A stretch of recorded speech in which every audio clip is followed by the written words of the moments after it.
Hey, what's up, everybody? Welcome to Pop Culture Philosophers. In fact, welcome to the Comic Book Community Award nominated for Best Collaboration, the monthly comic book review, the best comics of the month, where we gather once a month, usually on the Thursday after the last new comic book day of the month, to talk with an esteemed panel of comic book YouTubers about the absolute best comics of the previous month. Tonight, we're going to be talking about the best comics of August, in our opinion.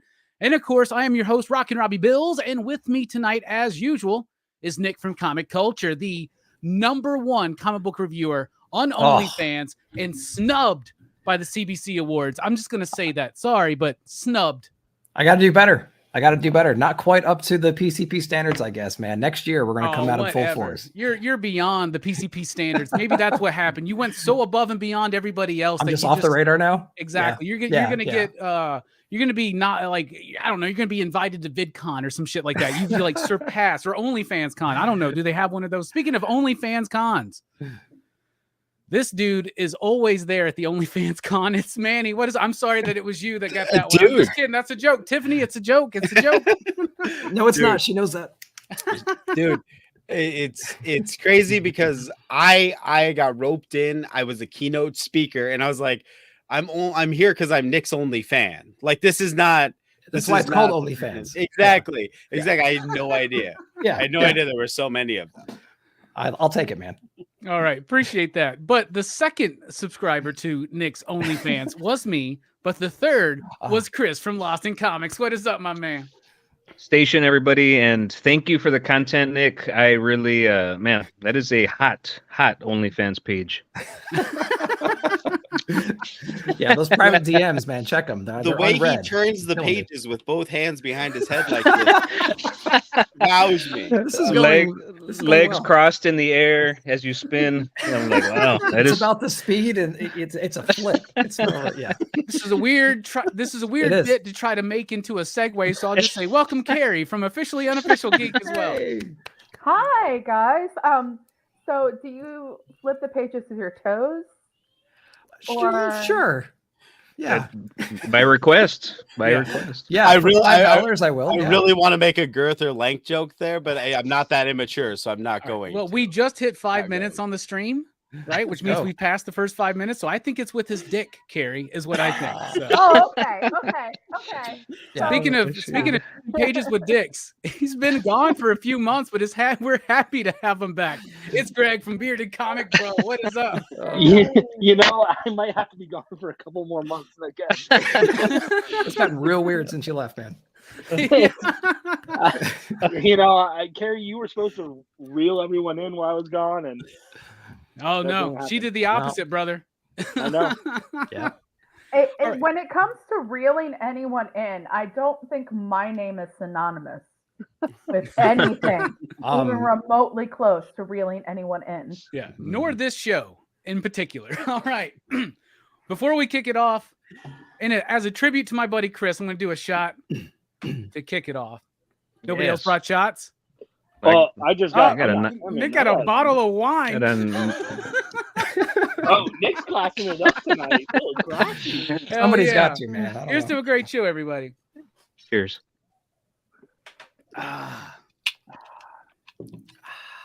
Just one random weekend in Orlando, all of a sudden you're the tequila guy. All right.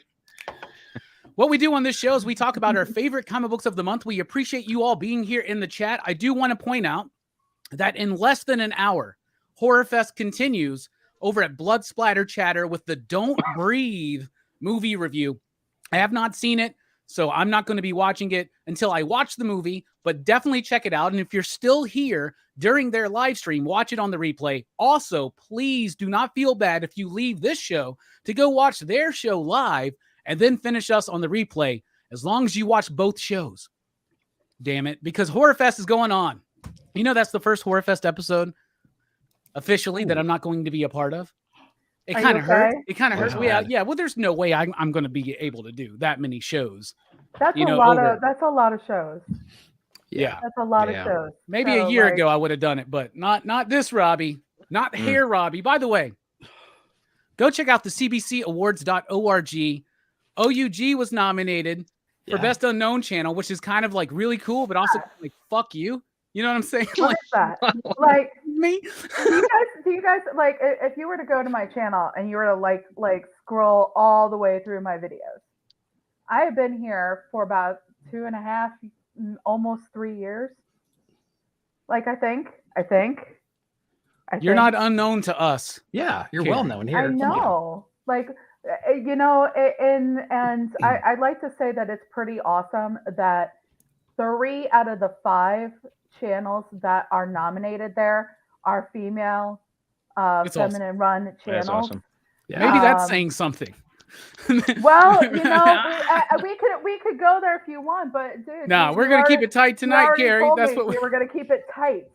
We're gonna like a watertight, like a dolphin's butt. Goddamn, Spillio. Holy crap.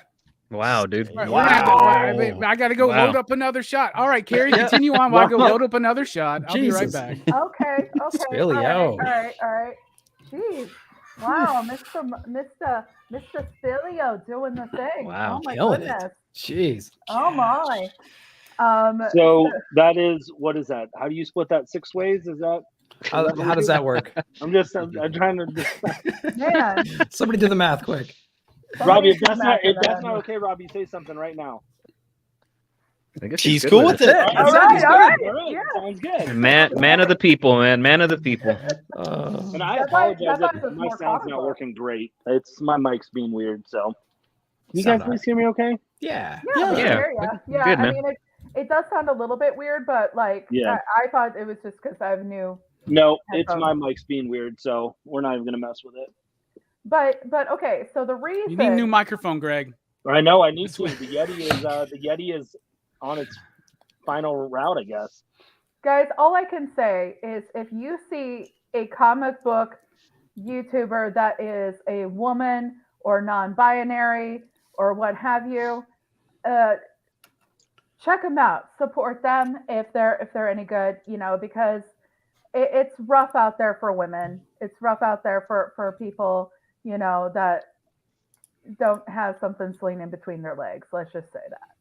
Yeah, I totally feel you there.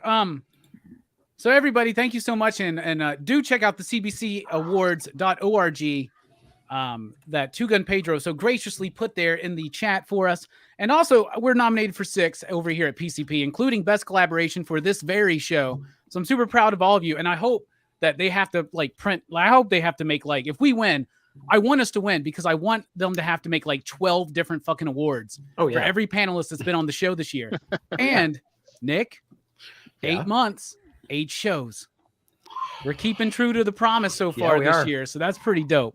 Yeah. I mean, I'm not Also- gonna lie though, Robbie. I do hope you lose the best beard category that I was snubbed. So, Well, I don't understand why I was nominated apparently for beard, and when it was obviously hair.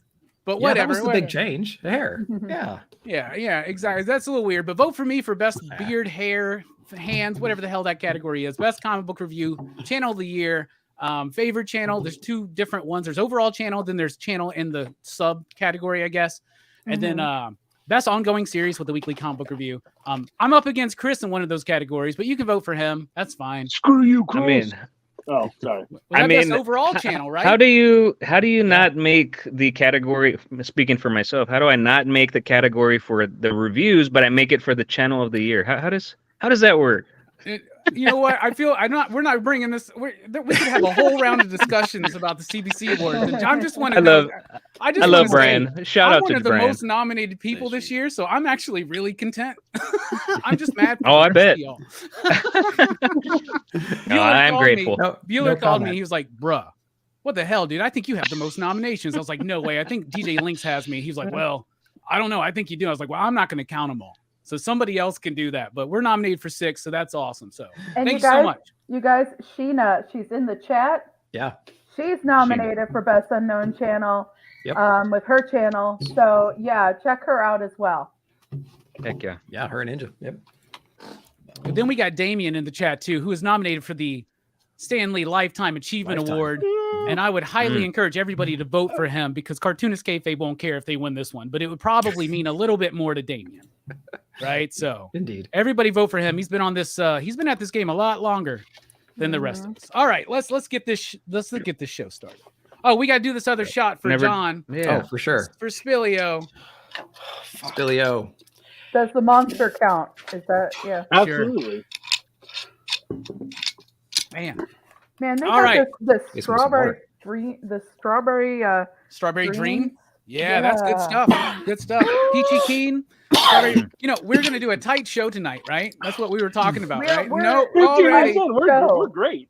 Tight Starting show. off perfect.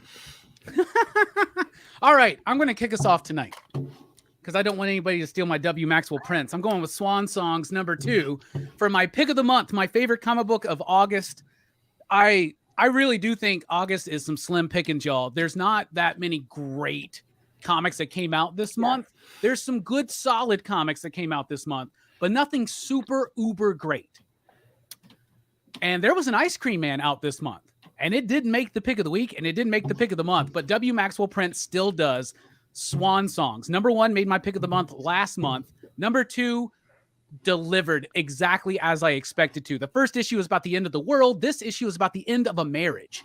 So it is this very personal and intimate and brutally real story of a couple who get together, fall in love, get married, and the breaking apart of that marriage. But there's this beautiful kind of thing going on with the narrative in the structure where it's likened to battle in different times, like samurai battle, medieval battle. And then you got Casper Wingard on the artwork doing that amazing like pink and blue color palette that he does sometimes. Oh, that's the spicy page. We're not supposed to show that one.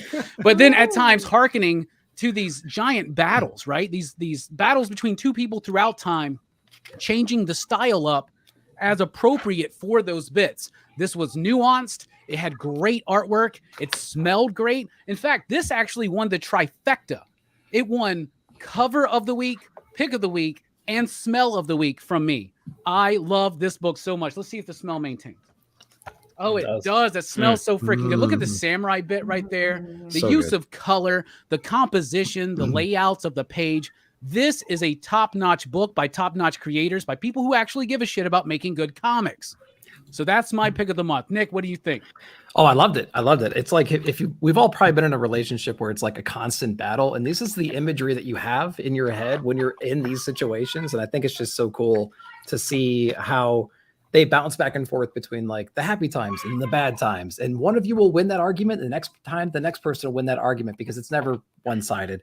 And so it's like, I loved it. I loved how they just put that imagery in here, and it just worked so well. Great pick, man. It was definitely on my list too. Yeah, the only thing that would make it better is if they were doing that Hallmark card thing that DC's doing with the Godzilla Kong Justice League book, and you opened it up and you actually heard a clip from Love is a Battlefield by Pat Benatar, right? Speaking of Pat Benatar, the biggest fan here on the panel is me, but Manny's probably #2. What do you think about Swan Songs, my man? I had a freaking Pat Benatar joke queued up. You just took it, my friend. All right, now I got to go to Jordan Sparks. Nobody even heard that song, so I'm not even going to tell the joke. Y'all missed out. That's Robbie's fault. But Swan Songs was really good. Obviously, it does exactly what we were expecting this book to do. Pulls at the heartstrings. It's a little too true. It's a little too real. So it's a little uncomfortable, but it's in that tension and uncomfortableness that you find yourself so engrossed and just completely pulled apart by this book. Nick, I have never once thought of cutting my wife with a samurai sword during an argument. Oh. However, It's just me. You haven't lived, man. You haven't lived. Just you. Come on. But I do love how this book, aside from it being the end of a marriage, which is so obvious, I think the big takeaway here is the fact that neither one of these people in this couple were on the same page communication wise from the beginning. The story from each one of their narratives is completely different. The meaning, the context is completely different. And I think that it's important reading this as I apply these truths to my own marriage, just like out in Ice Cream Man. I had my wife, I yelled at my daughter the other night, and my wife goes, "You need to read Ice Cream Man." When we start throwing around comic book titles like scripture in my house, that's really saying something. So my takeaway is be more empathetic, try to see something from my wife's perspective, stop holding tight to my truth, and understand that I'm in a partnership. So this was a great book. I strongly recommend this series. Absolutely. Plus, that one page was so saucy that I really want Casper to do an erotic thriller, like a comic book adaptation of Red Shoe Diaries. That's what I want. Like after reading this book, I would really like to see that.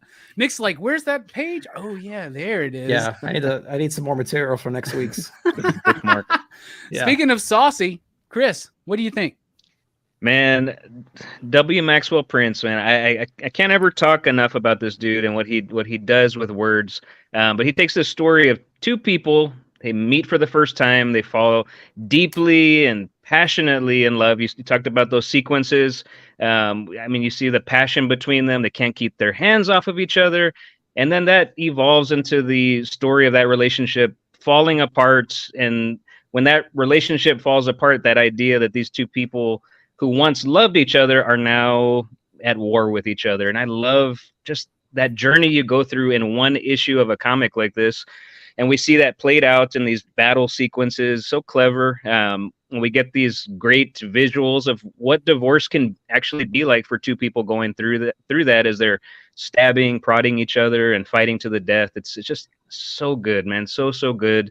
Obviously a cautionary tale for those who are not married and those who are, as well. So I just tell you, man, I love it. think that William or W. Maxwell Prince is laying some shit out on the table. His stuff is very brutally honest, right? And sometimes you just want to give him a hug after you read one of his books, man. Are you okay? 100%. I love you, man. Just so you know, like it's going to be pick of the week again. Don't worry about it. It's all good. It's all good. Yeah. Carrie, did you check this one out? I got it as part of a moving sale for my LCS. I got it, and I hadn't had a chance to read it yet, but I've been flipping through it with you guys talking about it. I found the saucy page. Yeah. I did. Yes. There's no doubt about which one I'm talking about. It is. I believe it is the one that involves a changing room. Yeah. Correct. Oh yeah. Mm-hmm. Yes. I'll fact check that for you. We've all been there. Mhm. We've all been. And what I like about the art is one of the things that kind of reminds me of is do you guys ever read the webtoons Lore Olympus? I've never read it, but No. we stock it at my shop, and I flipped through it and looked at it a lot. So the artist, she uses a lot of colors representing different characters, and it's a lot of the same color palette that I'm seeing in a lot of this. So it's really very beautiful, actually. Even the saucy part is really very beautiful. Yeah. And yeah, I mean, this is gorgeous. This is beautiful. It's totally gorgeous and beautiful. It And is. she's still looking at the saucy page, just so you Turn know. the page. No, You gotta I turn took the a picture of page. that page and sent it to like 3 different people in my life. And I was like, hey, check this out. This is what you're Like- missing in comics. Okay, so this is not the saucy page, but that's beautiful. Yeah, it's good Yeah. stuff. Yeah. That's beautiful. Greg, did you And- read this one? Yeah. I did, and man, it was one of my favorite books of the month too. And I am not as big up on Prince as you guys all are, so I was really excited to Wait, throw that do you mean out. W. Maxwell Prince or like Prince Yeah. Prince? Or like the Because- form artist formerly known. Neither answer is acceptable. Yeah, they're Greg. both bad answers. I know you guys have been really high on Ice Cream Man, and I haven't gotten into that series as much.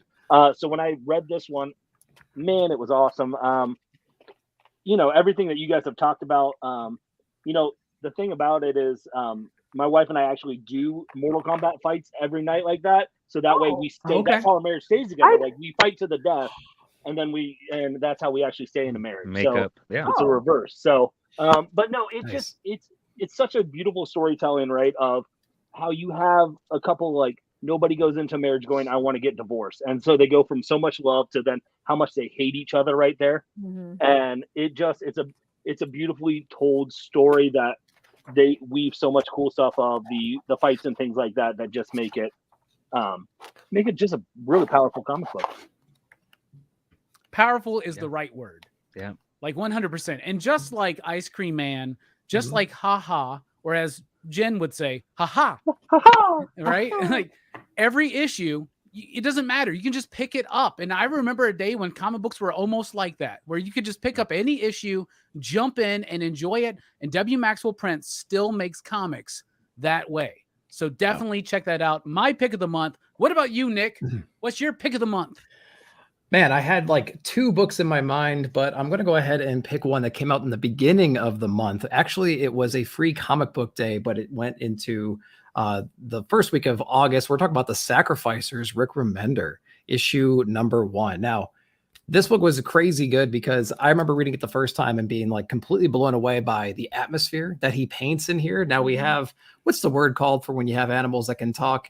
Anthropomorphic or something? Anthropomorphic. Or something like that. Correct us in the chat. Go with that. Go with that. No, that's what it is. Anthropomorphic? Yep. I'm adding extra syllables, I think. I don't know. It's anthropomorphic. I don't like Take another shot, everybody. like people that look like animals. Because I was gonna do a show with Panda Awesome, and I needed as much The whole bit. anthropomorphic stuff. Yeah, and I remember going into the comic shop and asking what anthropomorphic characters do you have, and Tiff looks at me like, what the fuck kind of crazy shit are you into? And I'm like, no, it's just animals that look like humans and fully human bodies, and that made her look even worse. That's why you wanted me to wear that bear head the other in that one pic. Yeah. So they wind up, by the way, you go to the shop and ask for that. They bring you a bunch of DVDs of Animorphs, right? That's what they do. reeling it back in. Rick Remender, The Sacrificers. Really, really cool book. I love comics that have the kind of atmosphere that this really that this book has. We're kind of focusing on this family right now, and there's a lot of mystery shrouded behind here, but there's basically 2 different themes going on. There's a family, there's a black sheep of the family that we don't really know too much about. We get some hints maybe why he is the black sheep of the family, but there's a lot of emotion between this character and the father figure in this family. There's like layers of religion on here. There's layers of mythology on here. We have like a sun god that has his own personal problems with like his marriage and stuff, but that's kind of removed from our other story. It has layers and layers of just raw emotion and just some really cool stuff. Amazing artwork in here too. I was blown away by it when it came out in the free comic book day. Then it came out again and I was like blown away again. I think it was my pick of the week that week when it came out. So really impressed with this first issue here. I'm excited to see where it goes because again, we have so much mystery still after this issue here. Totally blown away by The Sacrificers though. Absolutely killing it for issue number 1. You know, Nick, I know that I'm campaigning and shilling out right now for votes for the CBC awards, but like I don't want to break kayfabe too much and be like, I still haven't read any of the free comic book day stuff. Is that original content or is it just this first issue or part of it or something like that? From what I remember, the entire first issue is featured in the free comic book day. And it was the only free comic book day that I read because everything, when I reread this a second time, I think everything was in here. I think every single page was in here. So really cool. Really cool. So check that out. So for my pick for free comic book day was the only one I read, which was the I Am Stan bit from Tom Scioli. From Tom Scioli, I was just like, I didn't get that one. We didn't have that at the shop. I was so bummed. Bro, I think you reached out. I was like, bro, it was one of the first ones to go, man. Because I was telling everybody, like, make sure you get I Am Stan. Make sure I have you it get pre-ordered I Am though. Stan. So yeah. There are way too many Stan Lee fans in my shop. Anyway, Yeah, for sure. Manny, did you read this one? What'd you think? I know you read this. Oh yeah, Sacrificers is good. It's very, very good world building. That's what I'll say. Like you feel it does what Kaya does, where you feel like you're in something that's really fleshed out, but also what do you want to say? The mythology is grand and old feeling. It feels lived in. It feels like a lived in mythos. It's weathered down. Yeah. Totally dig that. The artwork is really cool. I was even though the cover has this character on it and it looks like that should be what I'm looking at. Like I was so engrossed with that bird family at the very beginning. Like when it got to this, I was like, wait, what happened to my little bluebird family? Right. But it was really good. It was really good. I liked it. I forgot all about it until you brought it up, but it was really good. Here we are. You know, I really like Sacrificers. And number 1 made my pick of the week. I think it was the first week of August or something like that. Yeah, it was. Yeah, it was a long time ago. Yeah, it was like 5 weeks ago. It feels like forever. It feels like 50 years ago. Yep. Now I got my cane out, you know. But I remember really liking it, loving the artwork. My only thing is that most of the time, Rick Remender will start losing me because his plots get very dense. There's a lot going on. And I always find myself liking Remender's work better in trade paperback. Right? rereading his Captain America run, more specifically the Steve Rogers stuff in Dimension Z or whatever the hell it was. That stuff read so much better to me in trade paperback.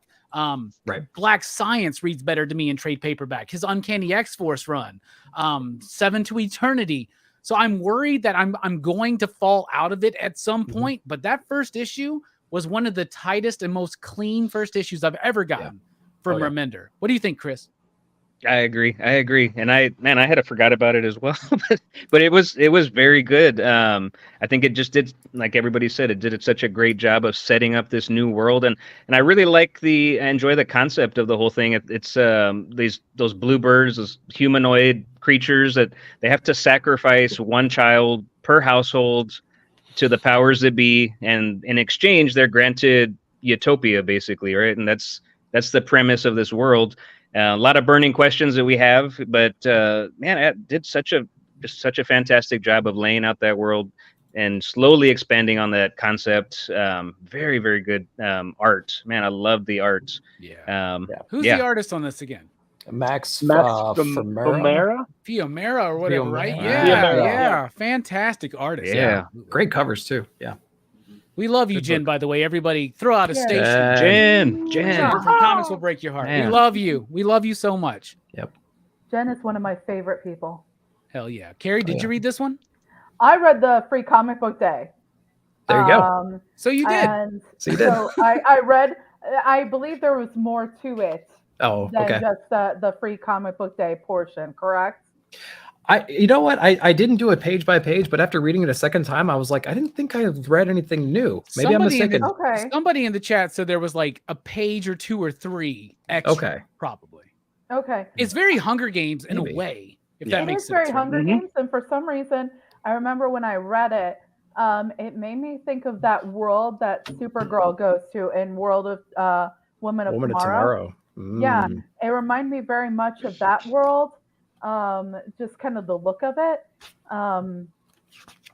But I really just, it was interesting because it seems like there's, because it's called the Sacrificers, right? So they're sacrificing one of their children to this god. And that was really interesting. It was very primal and very much kind of like borrowing ideas from like old pagan religions and what people think pagan religions were like. It's like some Midsummer Wicker Man shit right, going on. Too. Yeah. Yep. And so it's creepy, but also it didn't feel like it got too creepy. Yeah. It maintained like this grounded nature, I think, that really made you feel for the family first, while building out that world and also introducing you to these gods who are not worthy of that sacrifice. No. Right. So it had some of those. How many gods really are though? Well, I could give you a few, but like they're not going to ask for my firstborn or nothing. Like, you know what I'm saying? They want some cinnamon, some oranges. Man, as I'm thinking about the issue real quick, those scenes with that boy, man, like when the father's beating him also, like, man, there was some impactful. Man. Right. And to fast forward at the very end, then they come to take the sacrifice and he gives up that same child. Then all of a sudden he starts breaking down and he starts, that's right. You know, there's just so much emotion in that book, man. It really hit. Speaking of so much emotion, I'm so emotional that you're here, Greg. Did you read this one? I did. I actually hopped on a show with Justin from No Good Comics last week, and we did an hour-long deep dive into this. Oh. And yeah, it was, well, and it was interesting because there's so somebody many throw that link out, please. I have going into my mind about this show or about this issue. I will say this. I feel like if it wasn't a Remender book, I wouldn't have as much faith in where the story's going. I felt like it was a really tight, good story, but like I wanted more, which you want in a comic book. But I'm like, I feel because it's Remender, I can trust that he's going to give me answers about what I want to know and, you know, find out things about the son and the relationships. And, you know, is this the first sacrifice that the family's had? And are there other ties and things like this? And, you know, like just little things of like how the moon and the sun are like gods in this world, it seems like, and that they're just subtly popped up. You can see the faces in the sun and certain aspects and things. Like it was just those attentions to detail that Max does in the art is fantastic. I mean, I don't I think whenever Remender pairs with an artist, it's going to be gold. He has an eye for talent, and this is a world building story that I'm like, okay, I'm here for it. I want to know why the dad's such a piece of trash, and what's the behind the scenes relationship with the father and son and aspects like that. But man, if you haven't read it, you got to check it out. It's a great book. Yeah. And it also reminds me at times like Gillen and McKelvey's work on Wicked and the Divine, with just the way that you kind of meet this pantheon and that they all have their different things. And there was a Vault book, Engine Ward by Vault. It kind of had the same kind of vibe. So I thought that was super cool. Manny, we already talked about 2 great books. What you got? Pick of the month, baby. Oh, dude. You know what? I'm gonna give credit where credit's due. I thought I thoroughly enjoyed this one. I almost made a review on it, which I've been putting off lately. But I really liked it, and it is Cullen Bunn. And you know what? I'm just gonna break the the tradition here and actually be honest. I fucking like Cullen Bunn. I really do, and Ghost Lore is really good. So Ghost Lore is set up somewhat like a horror story. It's just a ghost story every episode. It's very episodic in that, but then there's also this overarching narrative between a father and his daughter and how they're dealing with their newfound ability to hear spirits and help them move on. And we're really getting to a place now where we've actually introduced some villains to that story, and we're actually getting like diverging paths and some real tension in those moments as well. So we're not only getting a really horrific ghost story, which we know Cullen Bunn can deliver on, we're getting amazing artwork, great monster designs, but we're also getting a really cool through line now, which is really gripping. I'm really digging this book. I don't hear anybody talking about it, but I really like it. Cool. You know, I have been at the same con as Cullen Bunn multiple times. I've been at the same bar as Cullen Bunn multiple times. I have done a book with Cullen Bunn. I have been on multiple street corners with Cullen Bunn. I've never really talked to that dude, right? But he is a very prolific writer. Now, I'm not following Ghost Lord. I read the first issue. It was all right. Yeah. Mm-hmm. It just didn't but the thing is, Cullen Bunn's got work I love, work that I think is just okay. He doesn't have anything that I necessarily hate. You know what I'm saying? So Cullen Bunn is Stephen King. He's the Stephen King of comics. That means that dude's got a book out every goddamn day. Every week. Every week there's a Cullen Bunn book out. And he's a cool dude. Like, I've met him. I've chatted with him, but like we've never really met in any of the contexts that you think I would have met him in. Like, hey, bro, we worked on a book together. Hey, bro, I'm a fan of yours. Hey, bro, I want you on the show. No, never happened. It's so weird. It's like Cullen Bunn. And like, I feel like if I meet Cullen Bunn and we actually have a conversation, it's the 7th seal of the revelation. And it's all fucking over, you know? Speaking of the 7th seal, Chris, did you read this one? I dropped out on the issue previous to this one. So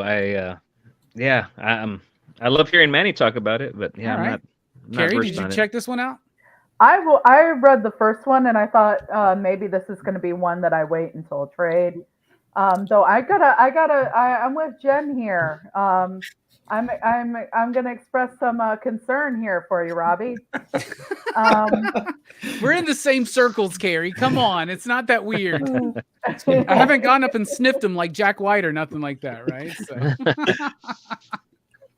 Just make sure you stop before you cross that bridge there, because there was even a moment. Robbie, live your life. Live your life, Robbie. Live your life. Thank you, Greg. We were at the same con in Memphis last year. Yeah, and, that's where I met him. And yeah. I'm at like this toy booth with a bunch of horror toys. And I look over and there's Cullen Bunn. I'm like, hey man, what's up, dude? And we were talking about horror, like, but we've never actually I've never been like, hey, I'm Robbie. We did that book for Dynamite together. Oh, I would. Gosh, are if I you did okay? Like, do you just lose the ability to like mention yourself in those situations? Or no, not usually. Not at all. Usually I'm like, hey man, I'm Rockin Robbie. I run a comic shop and I have a YouTube channel. What's up? What's up? What do you want to talk about, Jim Rugg? What do you want to do? See, Robbie, you made a comparison though that I don't know is 100% fair. You said that he's the Stephen King of comic book writers, and Stephen King can't write an ending to save his life. That's not fair to Cullen Bunn. That's because no one's made it to the end of a Cullen Bunn series to know whether or not he's written a good ending. So that being said, that's Good just point. not fair. That's Stephen just not King's fair. best ending, by the way, is Oh, the ending no. to Carrie, and also the ending to the Dark Tower series, which is also a beginning. Spoilers. Greg, did you read this one? I did, and so Manny, I'll be there with you. All right. So, I've enjoyed this series. It hasn't been great to me, but I really do like the dynamics of the father and daughter in this, and what they're going through and what they're struggling with, and how they're processing grief and loss. And it feels like just a comic book version of kind of like Sixth Sense a little bit, right? Like we're like, all right, we're gonna go and save these souls. But man, I'll tell you what though, there was some wicked panels in this one, some where they ripped someone in half basically, and it was pretty gnarly. So Nice. check it out if you like that stuff. Yeah, I didn't hate Ghost Lord #1. I don't know why. I don't know why, but for some reason, I'm like, oh, Cullen Bunn's got a book. I'll do the first issue. I'll move on. I'll be honest. Sometimes I look at the comic book list and I'm like, nobody cares if I review that. I'm fine. I'll just wait. I've been there too, man. And like sometimes, I'll be standing there and I'll be like, okay, I know people expect me to read a shit ton of DC. I've developed that for myself, and I've been trying to branch out to other things, and it's like, okay, so I got to be picking and choosing what I go for, and I don't know. It doesn't help that Cullen's got 3 books out a week. Like, I mean, it doesn't help, right? When the budgets are getting smaller and smaller, and the prices are getting higher and higher, right? Yeah. By the way, Marvel about to be jumping to $4.99, y'all. So be on the lookout for that. They already have, but come on, let's be honest. They already have. Yeah, that's true. What's the average price of a Marvel comic if you really put it all together? And if anybody who bought Marvel Age this last week, I am sorry. You should have bought Devil's Cut instead. Anyway, Nick, you met Cullen Bunn. Here's the thing. I ran across Cullen Bunn in Charlotte, North Carolina at the corner of the street. And I said, "What's up, Cullen?" He goes, "What's up, Robbie? We know who each other are." It's so weird. This is like one of those movies. Just like nod at each other. It's like that person in high school that but you don't really want to like. I don't know. Yeah. This is your serendipity, like your meet cute, Robbie. This is your Cullen meet cute right there. I just feel like if I meet Cullen Bunn, I'm gonna want to lick his fucking bald head. That's what I fucking think. Because we're gonna talk about horror movies, and he's gonna get me all fucking hot and bothered and shit. I don't want to worry about that. Nick, you met Cullen. What do you do? Are you reading this book? I'm not. I did. Cullen probably hates us. This might be why I don't want to meet him. Right? I was gonna say he's probably like, I like Robbie. I should watch more Robbie. And then he tunes in and I'm on there. And he's like, that's the guy that's been banned from my Discord. That's the guy who has 5 minutes. I'm like the only guy reviewing Legacy of Violence like on the regular, and yet I talk so much shit about this dude. Oh, God. No, but check the link I posted because it was me. I actually met Colin. I got him to record a short calling out Bobby De La Ghetto, calling out Bobby for dodging him, and it's a long running bit between us and Brother Joe and Bobby. Yeah. So Colin's a cool dude, man. Yeah. All right, Chris, what's your pick of the month, bro? Well, it would have been Swan Songs, but I'm going to go with. Exactly. I'm going to go with Big Game, issue number 2. Hell yes. You stole that from me. It's the gift that keeps on giving, y'all. Robbie does it to us, we do it back. All right. So, Big Game, man. And the foundation of this story, the heroes have been absent from the world since 1986. The villains have basically been running things behind the scene without everybody's knowledge, right? And then you got if you've been reading the Mark Miller books, so you got the emergence of the ambassadors right in the world. So all the villains, they have no choice but to take action against these new heroes that are emerging, and anybody else that might challenge their control over the world. This is all what I'm getting out of it.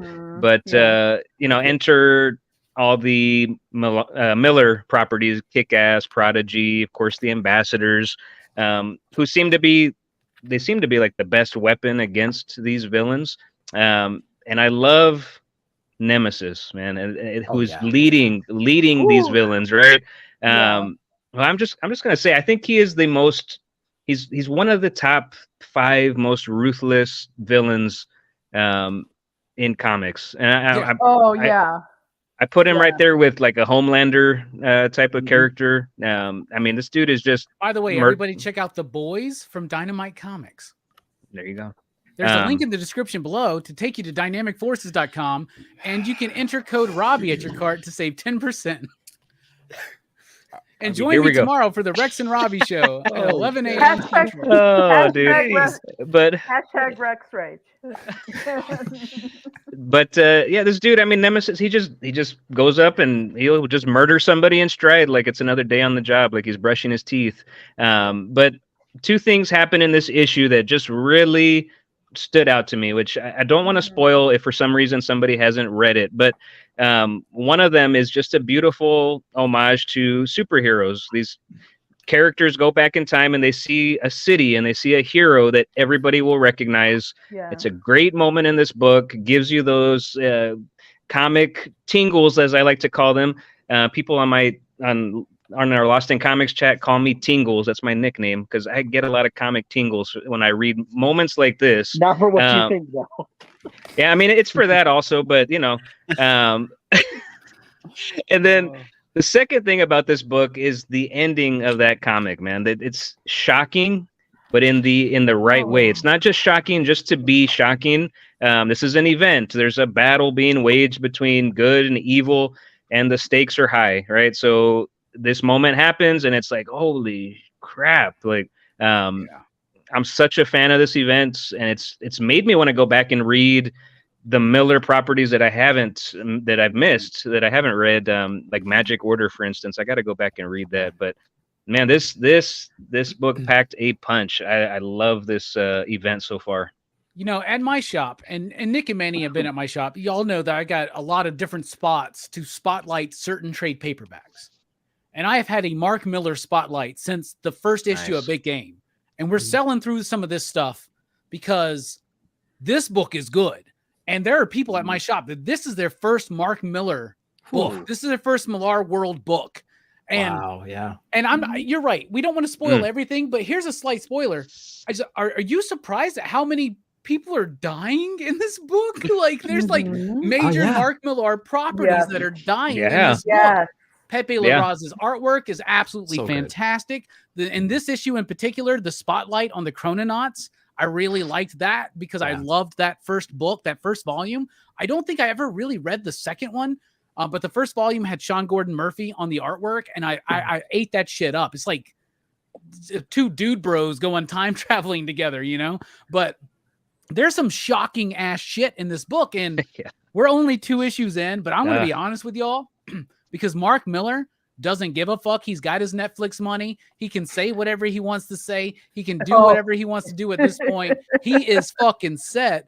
I think he's about to give us the best comic book crossover, superhero comic book crossover of all time, y'all, because there are going to be actual fucking stakes. Maybe there's not a Chrononauts Volume 3. You know, that's all I'm trying to say. Robbie, but I mean, again, without spoilers too much, but I feel like there are properties that he's taken out of the equation that they've already announced other volumes coming forward here with it. Yeah, so, but when do they take place? And here's the thing: does Barry Allen show up at the very fucking end of this whole thing? Right? Or does Superior show up and he just spins the world backwards by flying around it really quickly in the reverse order? Carrie, what do you think about Big Game? Can I just say one quick comment before I shut off? But don't you guys think that what this event has done in 2 issues is better than the whole crossover comic title? I'm just saying, like, what crossover tried to do? Yeah, what Kate's tried to do with that crossover title. And give me this. Mark 2 doesn't issues. Have to write himself into it either. Yeah, right? exactly. We it's want not- Chip in this, though. To be fair, Yeah, absolutely. We want Everything Chip in needs this. Chip. Yeah, But I think crossover though, I feel like was unfairly marketed. Like that it was going to be this every Image character cross. You know That what does story better? In the title. stands on its You know own. what does better in one issue than crossover has done so far? Local Man, the gold issue. Yes. Like, yes. That they do literally have an Image crossover in there. Street Angels there, Oh, yeah. Dynamo 5's represented, like Fire Breathers there, like Savage Dragon. Yeah. Like it's actually ridiculous how many properties are actually in the last Local Man. Stryker from Cyberforce. That's so cool. But crossover does have Mike Albert's Madman in it, so we got to give Donnie and company props for that. Who is that? Jeff? Jeff's doing that, right? Jeff Shaw? Carrie, what do you think of Big Game? I loved it. You guys got me into this. It's all your fault. It's all your fault. I'm into this now, and I'm invested. And I also read the first issue so far of the Nightclub. Nice. Which was really good. Yeah. I did not realize that the Kingsman was a Millar property. When I saw Eggsy, I was like, "Ooh, Eggsy!" I was surprised because I thought Kingsman was the one he couldn't have wrapped up into all of this. So I guess not. Shock. Yeah. I guess we got that. Yeah. So I was, that was very shocking issue. You know, and it just seems like it's taken one of his recent miniseries and just said, "Hey, I know you guys like bought 6 issues of this miniseries, but here we're just gonna fuck that," you know. Yeah. In just a matter of pages. Right. And it was just so savage. Nemesis is so savage. Holy, and just kind of like the way that the art was. Let's the writing, wonderful. Okay, I have a little attitude about Millar the last couple days, but all that aside, this was freaking awesome. But the moment when Nemesis is doing his thing, right?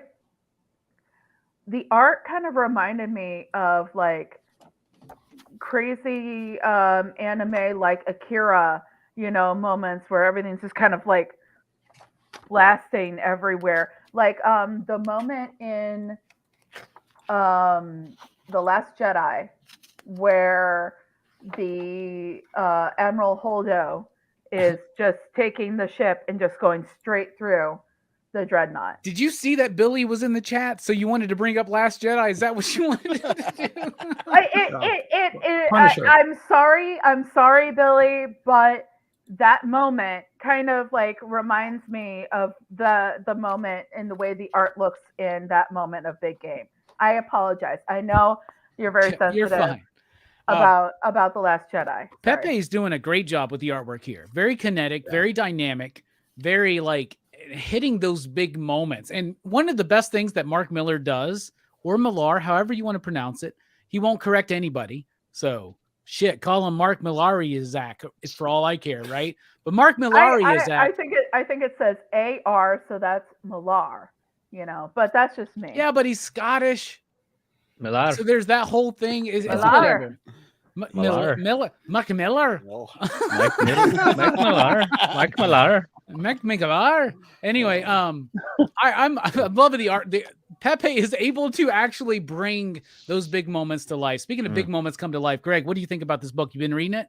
I have, and it is because of this freaking show. You guys got me on Nemesis earlier. I think by the time issue 2 came around and you guys kept bringing it up, I'm like, okay, I've got to check this out. And man, I'm glad I did, because Nemesis is one of my favorite characters. Like, he's fantastic, and the art on this is great. And I do wish I read more of Mark's other works. Like I've done Wanted and Kick-Ass and things like that, but I feel like I'd appreciate this book so much more if I knew the other characters. Like, you can read it and be fine without it, but I just think I'm missing some of the appreciation. Like, I didn't get to read Ambassadors and some of those aspects yet. So But man, this has It's been not fun. so much appreciation you're missing as much as devastation. Like, bro, you Right. just kill this person. What? I like the deaths don't have as big of an impact. Some of them because I'm like, Gotcha. I don't know who this is as much. I understand it's a big character, but I'm not invested. And I haven't lived with them for 18 issues or something. You know, I've got 2 issues. I'm like, oh, someone else just showed up and died. Okay, cool. Yeah, I've got questions about that cameo too. So I'll have to talk with you, Chris, so we don't spoil stuff. But I'm wondering if it's someone else is in there that we don't talk about as much. But All right, Nick, I know you wanted to bring this up for number 2. Yeah. So here's your chance, bro. Talk about it. No, everything we just said, it was insane. If you have not gotten into this universe yet and you wanted to quickly get into this, my recommendation would be Nemesis and Ambassadors. So far, it's going to expand to other characters. Of course, we kind of know who Kick-Ass and Hit Girl are and things like that. Like, it's going to get in that direction too. But if you really want to get caught up in what happens in the first couple of issues, just read Ambassadors and Nemesis.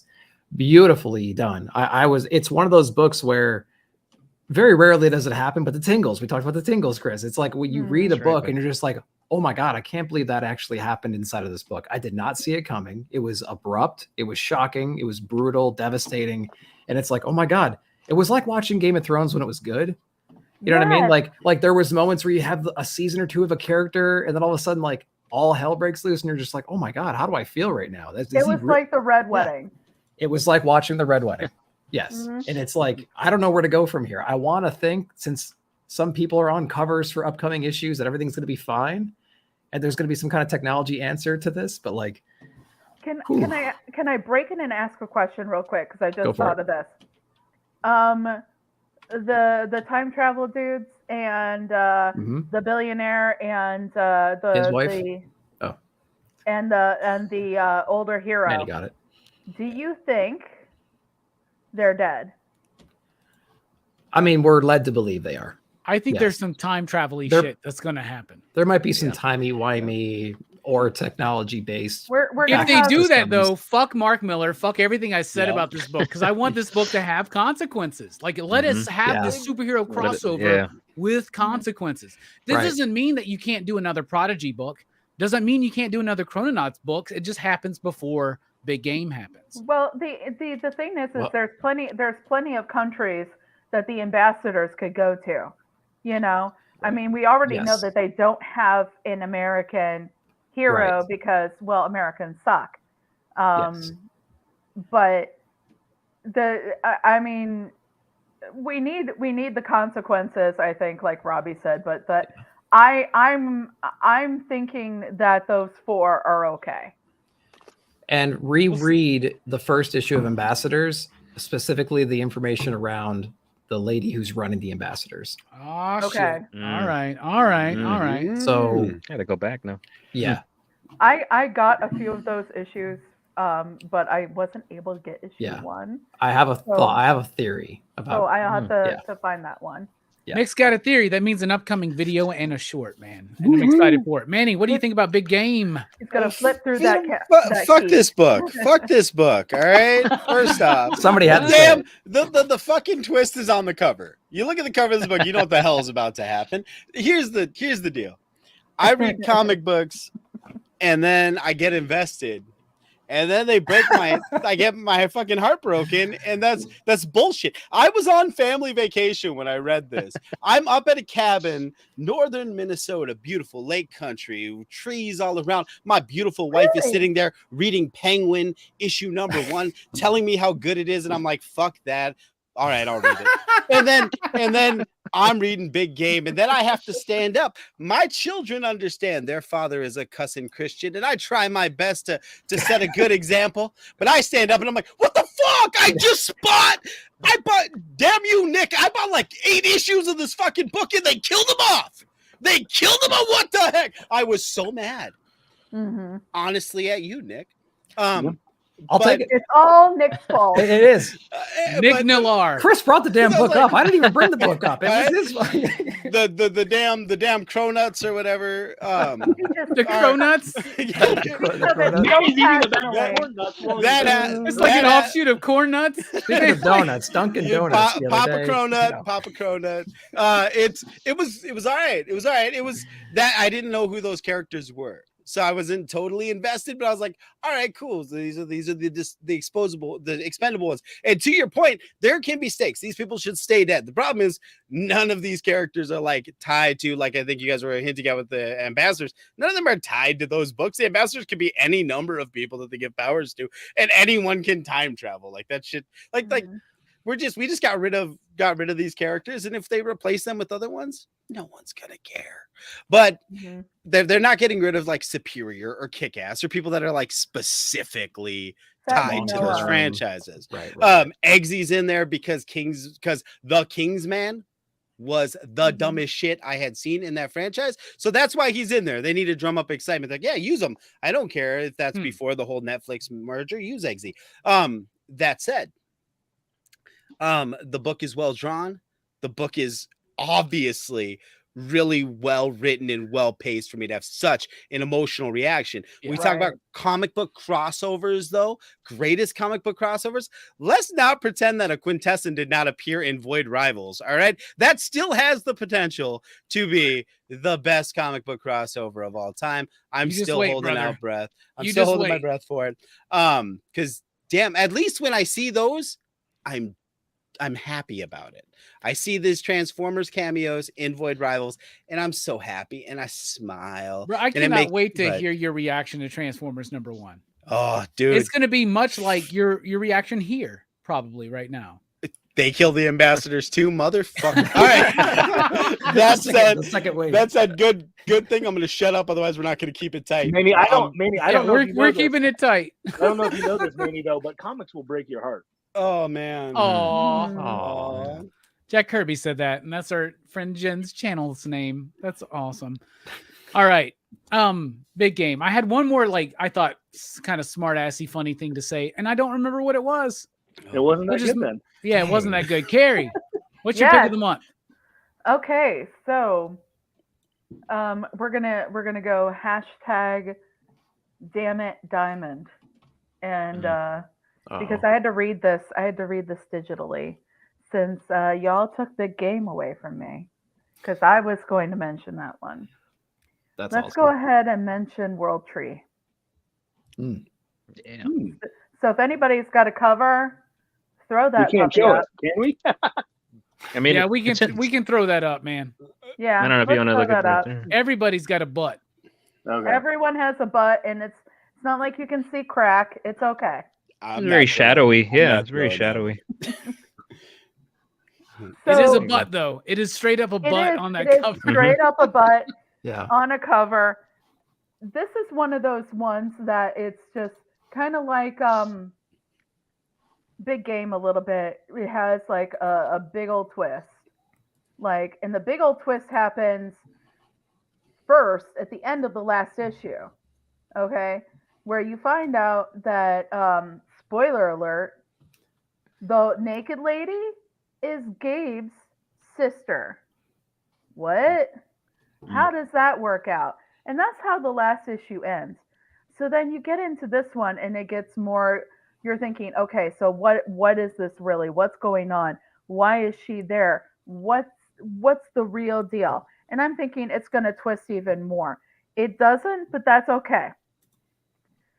Because this is just so awesome. And we got this whole situation where we're going forward in time to 2049, going back in time to 2024. You're seeing Ellison kind of walking around like he's stuck in Escape from New York, and like he's just like, okay, I gotta do everything, I gotta fix things, and he's alone, but there's like more of the naked lady walking around. Mhm.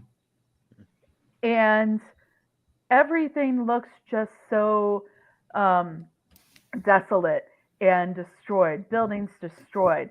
And you come to find out when you're jumping back and forth that there's something that happens. And I don't even want to like get too specific on what happens because it just came out yesterday and I want to give people time to read it.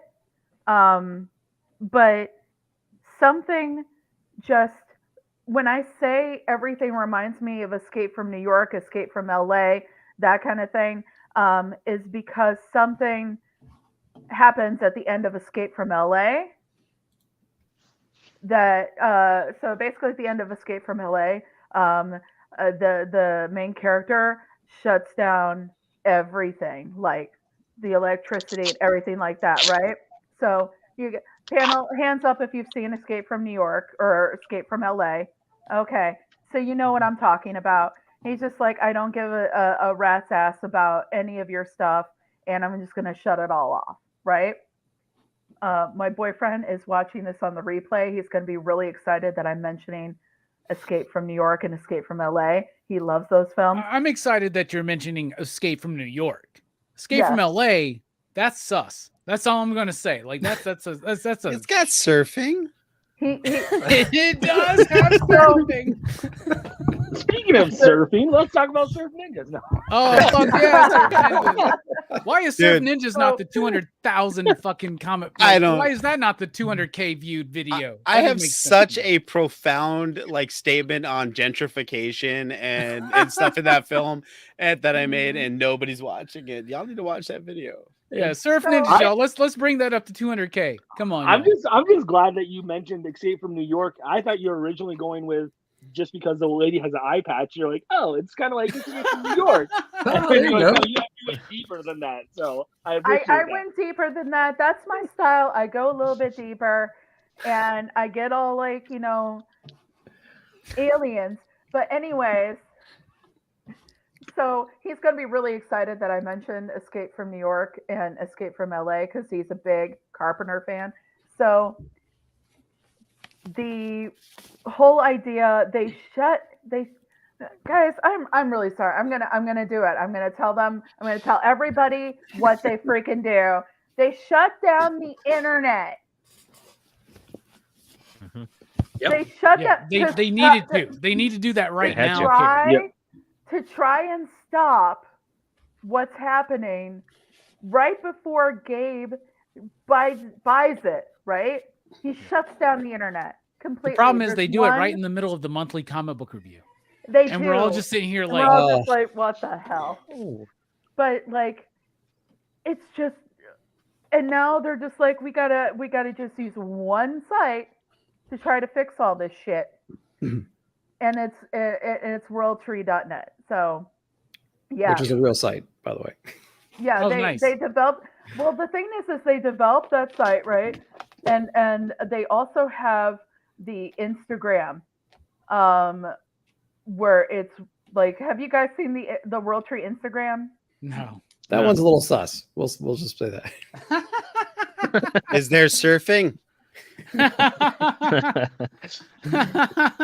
There's no surfing, but like, yeah, for some reason it started following me, so I started following it back, and it's like, oh, nice. You know, this could I could. World Tree followed you first. That's the issue. It targeted our specific comic book community very, very quickly. Let's just say that. I didn't get a follow from World Tree that I noticed. Maybe I don't know. There was this one day where I got followed by like 300 different like accounts from the country of India, and I was like, something's weird about this one.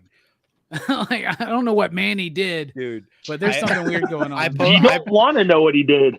I posted a short where I did a Colossus monologue from X-Men, and like all my views that month came from Russia, and my accent was so offensive. I think I may start a war with the Midwest. I don't know. Oh God! No war that hasn't already been started decades ago or decided on. Well, you know what really stinks is that like most theatrical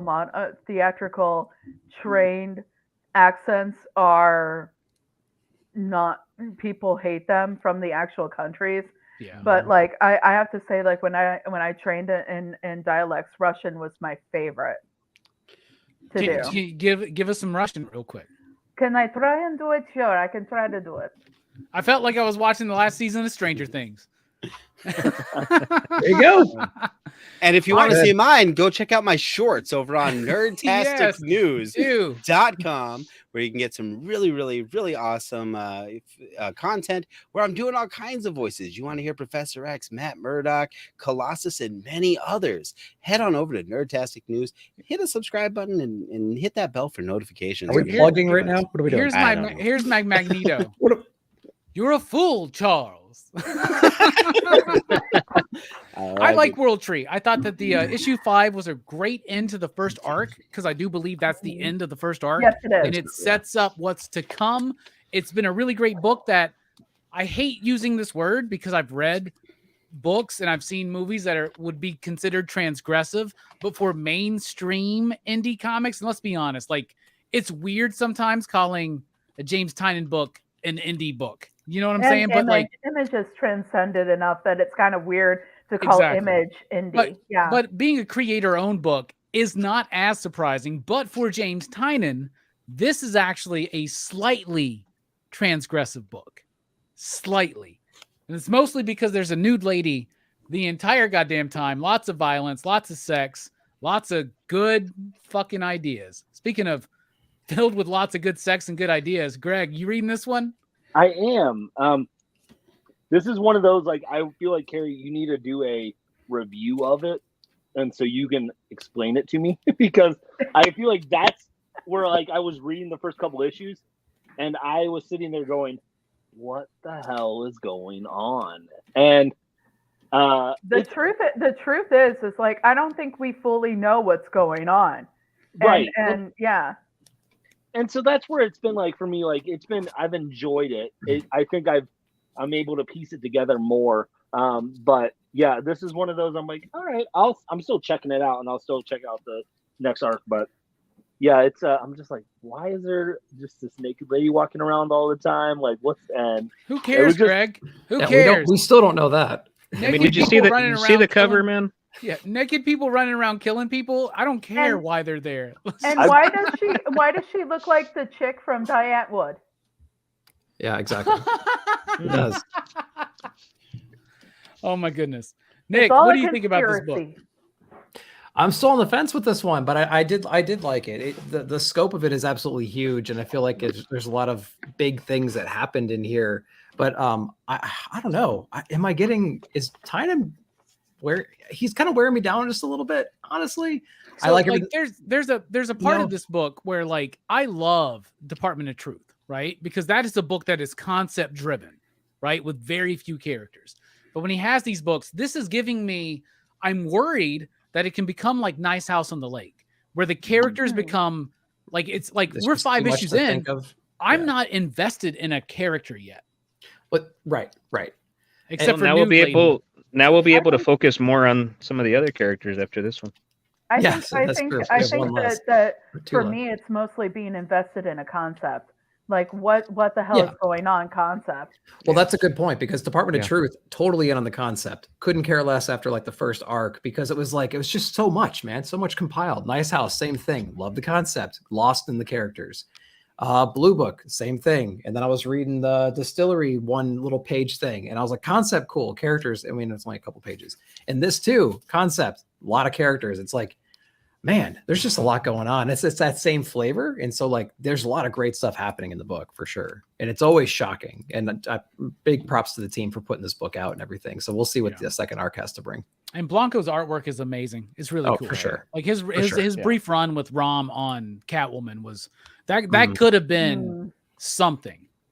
Yeah, that Catwoman was great. But it wasn't. Ron V's Catwoman was just amazing. So good.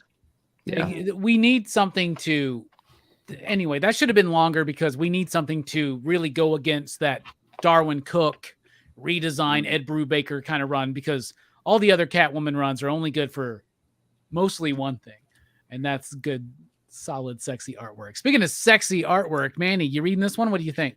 Not a drop. I haven't read any World Tree. But like you guys said, the concept of a dark underweb sounds cool. I'm not, I'm not shy about the fact that I don't really truck with nudity and sex stuff too much. But it sounds like a really cool concept. I love Department of Truth, especially when we get back to like the Cole story stuff. So like that's like my favorite part about it, is like we're getting back to those characters like we did in this last arc that just wrapped. But I like Nick. I'm kind of falling out of love with Tynan. I think Something Is Killing the Children 31 was okay. 32 sucked, and everything between like 25 and 31 sucked. So it's like I think I'm just running. I'm my excitement level for James Tynan is dropping down. The Closet was horrible. Blue Book was a great Wikipedia copy. Copy and paste job. That was great. He should have totally have ended Something Is Killing the Children already at 16. Well, I think he needs to pass it off. He gets into these longer runs. He gets into these longer runs, and when he gets into the longer runs, it seems like eventually he gets bored as a writer. It happened with Batman.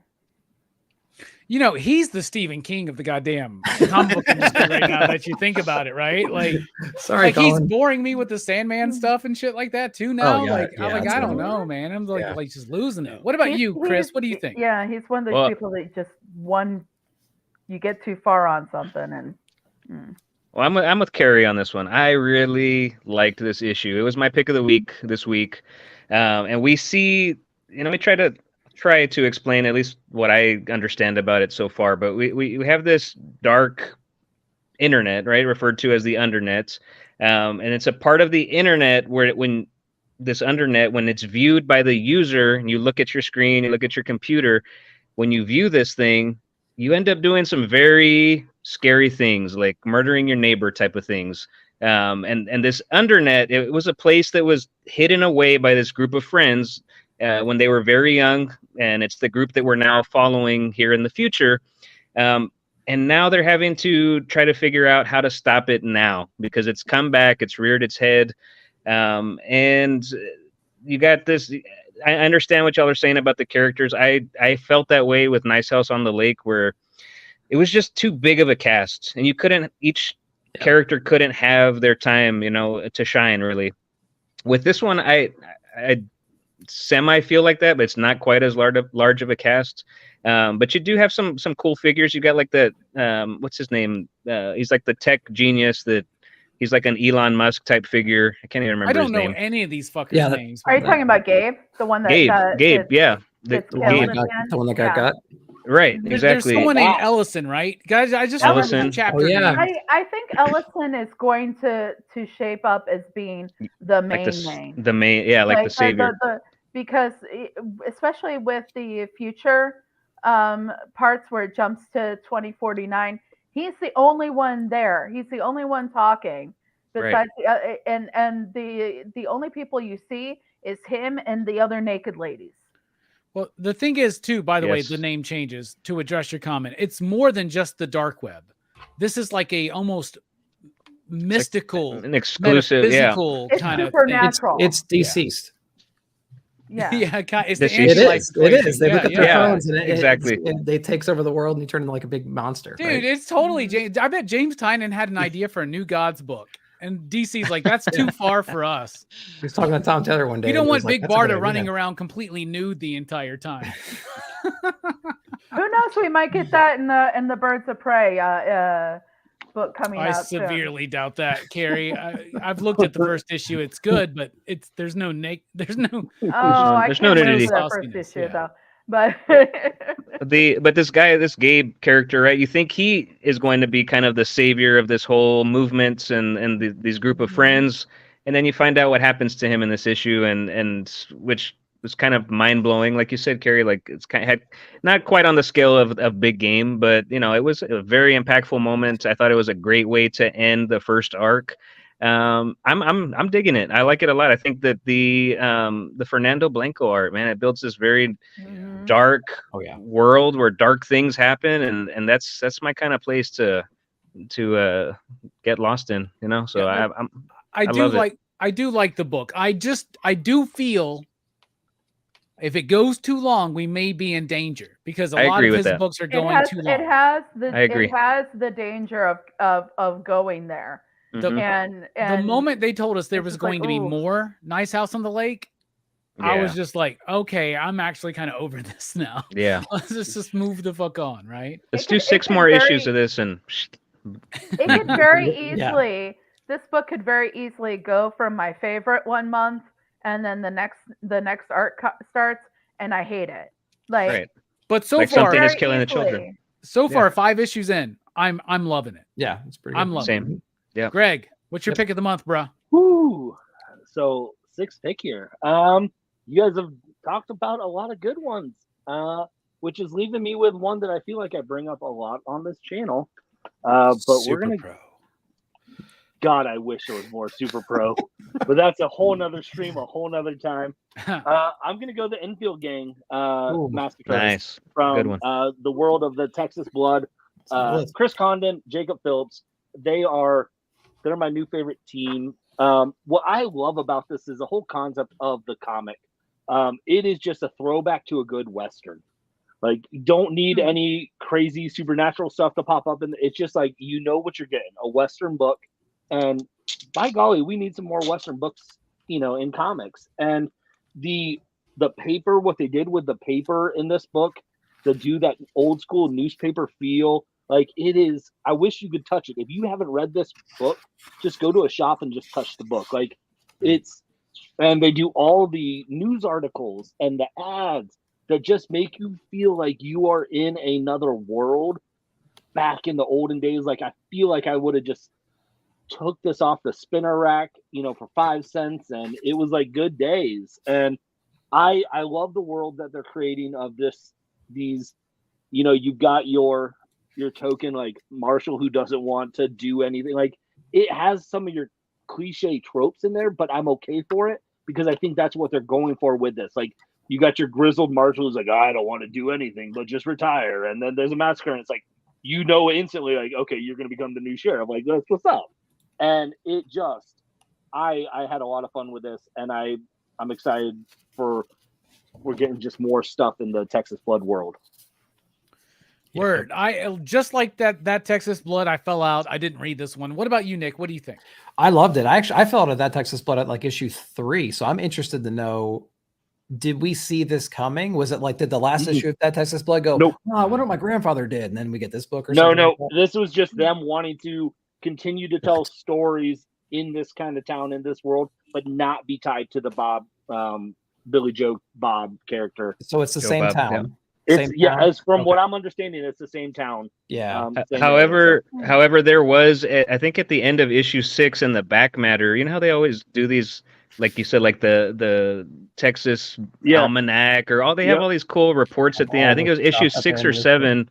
Yeah, that they referenced this event, the Enfield Gang there you massacre, go. Cool. and now it's cool. come to life in this series. So cool, man. I forgot Yeah. we got Texas's own here, so obviously Chris would know. That's right. Yeah, I loved That's it right, though. Yeah, because I'm everything from you said about Texas. it. That's right. Yeah. You have to read. You're required to read the book. Exactly. And I think they're Plus, they're Chris gonna has do, been on this show like 8 times, probably. So I mean, I've got quite a bit of knowledge on the book, man. Yeah, yep, it's a good one. Connecting covers too, I think. So Yeah, I the think it's covers gonna look look really great. cool. Yeah, good pick. I like that. so you one. liked it, Nick? Yeah, I loved it. Yeah, it was great. Heck yeah, I might have to check it out. What about you, Manny? Did you check it out? Oh yeah. I didn't know it had anything to do with that Texas Blood. When I pick out a book that I've never heard of to read, it's because somebody freaking awesome like Eric the Stash Durant says something about it somewhere, and I pay attention to that shit. So I read this and I was like, this is really cool because it's a Western, which normally wouldn't keep my attention normally. But I really like that it does kind of like what Canary did and what Above Snakes did, where the colors are really, really vibrant and like different. They throw me off. It's like lots of like pinks and turquoises. It's like Miami Vice almost coloring, and I really freaking dug that. So that kept me engaged. And then the level of like gore in this book also shook me too. I was like, holy shit, that dude's guts are hanging out of his stomach as he hangs in the bank. And And you know, just like most people of my faith, I'm totally cool with gore, violence, and profanity, just not nudity and stuff like that. So this satiates that itch. That said, I dug it for what it was. I really enjoyed it, and I always hear people talking about that Texas Blood, and by people I mean Greg. And so I've been avoiding it on principle because Greg is the absolute worst. And thank goodness he didn't notice the logo right there that says that. Yeah. Yeah, the big freaking logo. The giant picture of Texas. Dude, like I said, Eric the Stash Durant's one of the great comic book unknown or unsung, I'll say, comic book minds of our generation. He asked if people had read it, and I was like, I looked at the cover and I was like, oh shit, this is one of them like little golden books, or what the fuck is this? Little golden books. But I listen when Eric speaks. I listen when Eric speaks. And well, because like every once in a while somebody be like, did you read this Garth Ennis book? And it's like something in like a war somewhere. And I'm like, I don't fucking read Time Life. I don't know. I already read that Garth Ennis war story. But anyway, that said, this was really good. I enjoyed it. Cool. Chris, I know you got some thoughts. Dude, I love this series. I love these creators. Like you mentioned, Robbie, they've been on the channel not quite 8 times, but I think it's been about 4 times. Well, if you add each of them together as one, that is true. Closer to 8. That is true. But Jacob as well, right? You had Jacob on. Yeah, we had Jacob on this last time, and he was on the first time, but these guys just ask him about his dad a lot, because that's what I would have done. You know really what? The temptation was there, and I wanted to, and I even the first time, it was the first year we started our channel, and we had those guys on, and I had no idea who the heck Jacob Phillips was, and he is fairly brand new. I think this was his first work in that Texas Blood, as far as doing the full art throughout the book. Yeah, and he done some color stuff for his dad, he done some colors, right? So anyway, I remember doing my notes and stuff, and I was like, I don't want to like make it sound like, hey, you're here because of your dad, or like like how much of an inspiration was your dad, or like I just didn't want to bring it up. I thought it was a little, but it does come up a couple of times. But I straight up would have been like, bro, what was it like growing up being Sean Phillips' son? Like, right. What's going on with that? Like, were you there when he was penciling Wildcats for Joe Casey? Because that shit's awesome. So it came up naturally, and he did. I mean, he talked about his dad was hard on him, and he was there watching his dad all the time as a kid. They're going on, or they wanted to take vacations and stuff, and his dad was like, "Oh, I got deadlines," and so he's learned from this. He's seen his father do it, so I mean, he's able to replicate that, and it's awesome to see. I think Chris Condon, he was such an unknown. Many people like Manny, right, don't read these books because who the hell's Chris Condon? Like, where'd he come from? But this is his baby, man. This is his first dip into comics. And he's to me, he has nailed it. If you've stayed on that Texas Blood, I think we're 20 issues in. Now we have a spin-off series of that Texas Blood. That's pretty that spells success. I mean, to be able to do that in a creator-owned title like this, and a lot of people I've seen getting on the bandwagon here in the last arc, which was the 3rd volume of that Texas Blood. But this book, the Enfield Gang Massacre spinoff, it's based in Ambrose County, which is the same setting for that Texas Blood, but it's in the past. We're in the late 1800s. We've got the Enfield Gang. They're led by the leader, who is Montgomery Enfield. He's like your prototypical, cowboy villain at that time in the Old West, right? And the gang does what gangs do in this time. They rob banks and they rob trains, and then they go to saloons and celebrate, stuff like that, right? So it really puts you in that setting. The art, the dialogue, the characters, it puts you in the Wild West. And it's like I said, I love the book. It's this murder that ends up happening, brings out this old Texas Ranger. He believes in old justice, and that Ranger has made up his mind that the leader of that gang, Montgomery Enfield, is responsible for this murder.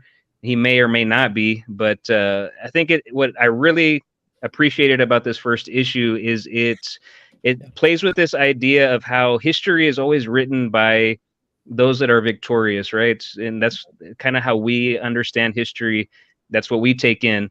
And it's playing with that idea, right? People have an idea of what happened with this Enfield gang massacre, but as we're finding out, maybe it didn't happen the way it was written in history. So it's playing with a few ideas. That one is a really fun idea in this book. But I'm a fan. I'm a big fan of the team. Big fan of the book. Gotta love a good Western, like you said, Greg. So love this one. Everybody always talks about, I'm reading this book now because of this show. I feel like this is the one that keeps coming at me every single month. Like, read that Texas Blood, Robbie. I need to read it. I need to make time. I need to figure it out. Carrie, did you read this one at all? I don't. I did not. And so Westerns are not really my jam, but I do want to ask a couple questions because my boyfriend, Westerns are his jam. Yeah. So we can, if he wanted to read this, he could jump in if he's never read that Texas Blood. Yes. Okay. For sure. Alrighty. Yep. So this is basically, it's like you guys said, it's set in the Wild West type time period. So kind of like, oh God, what is how the West was won, or Once Upon a Time in the West? So like that time period kind of. 1906. Okay. Alrighty. Because I'll have to find it because I don't recognize the cover. I don't know if my shop was carrying it. Well, we got copies if you need it, Carrie. Just let me know. Okay. Because we can hook Joe up, and we'll hook you up with the discount and everything too. But if he likes Westerns, I think he's going to like this, because when I was reading that Texas Blood, it felt very much like a Coen Brothers neo-Western, like No Country or something like that, right? So I really thought it was cool. Because he's really into that stuff, and so he's one of his absolute favorite comic book characters of all time is Jonah Hex. Nice.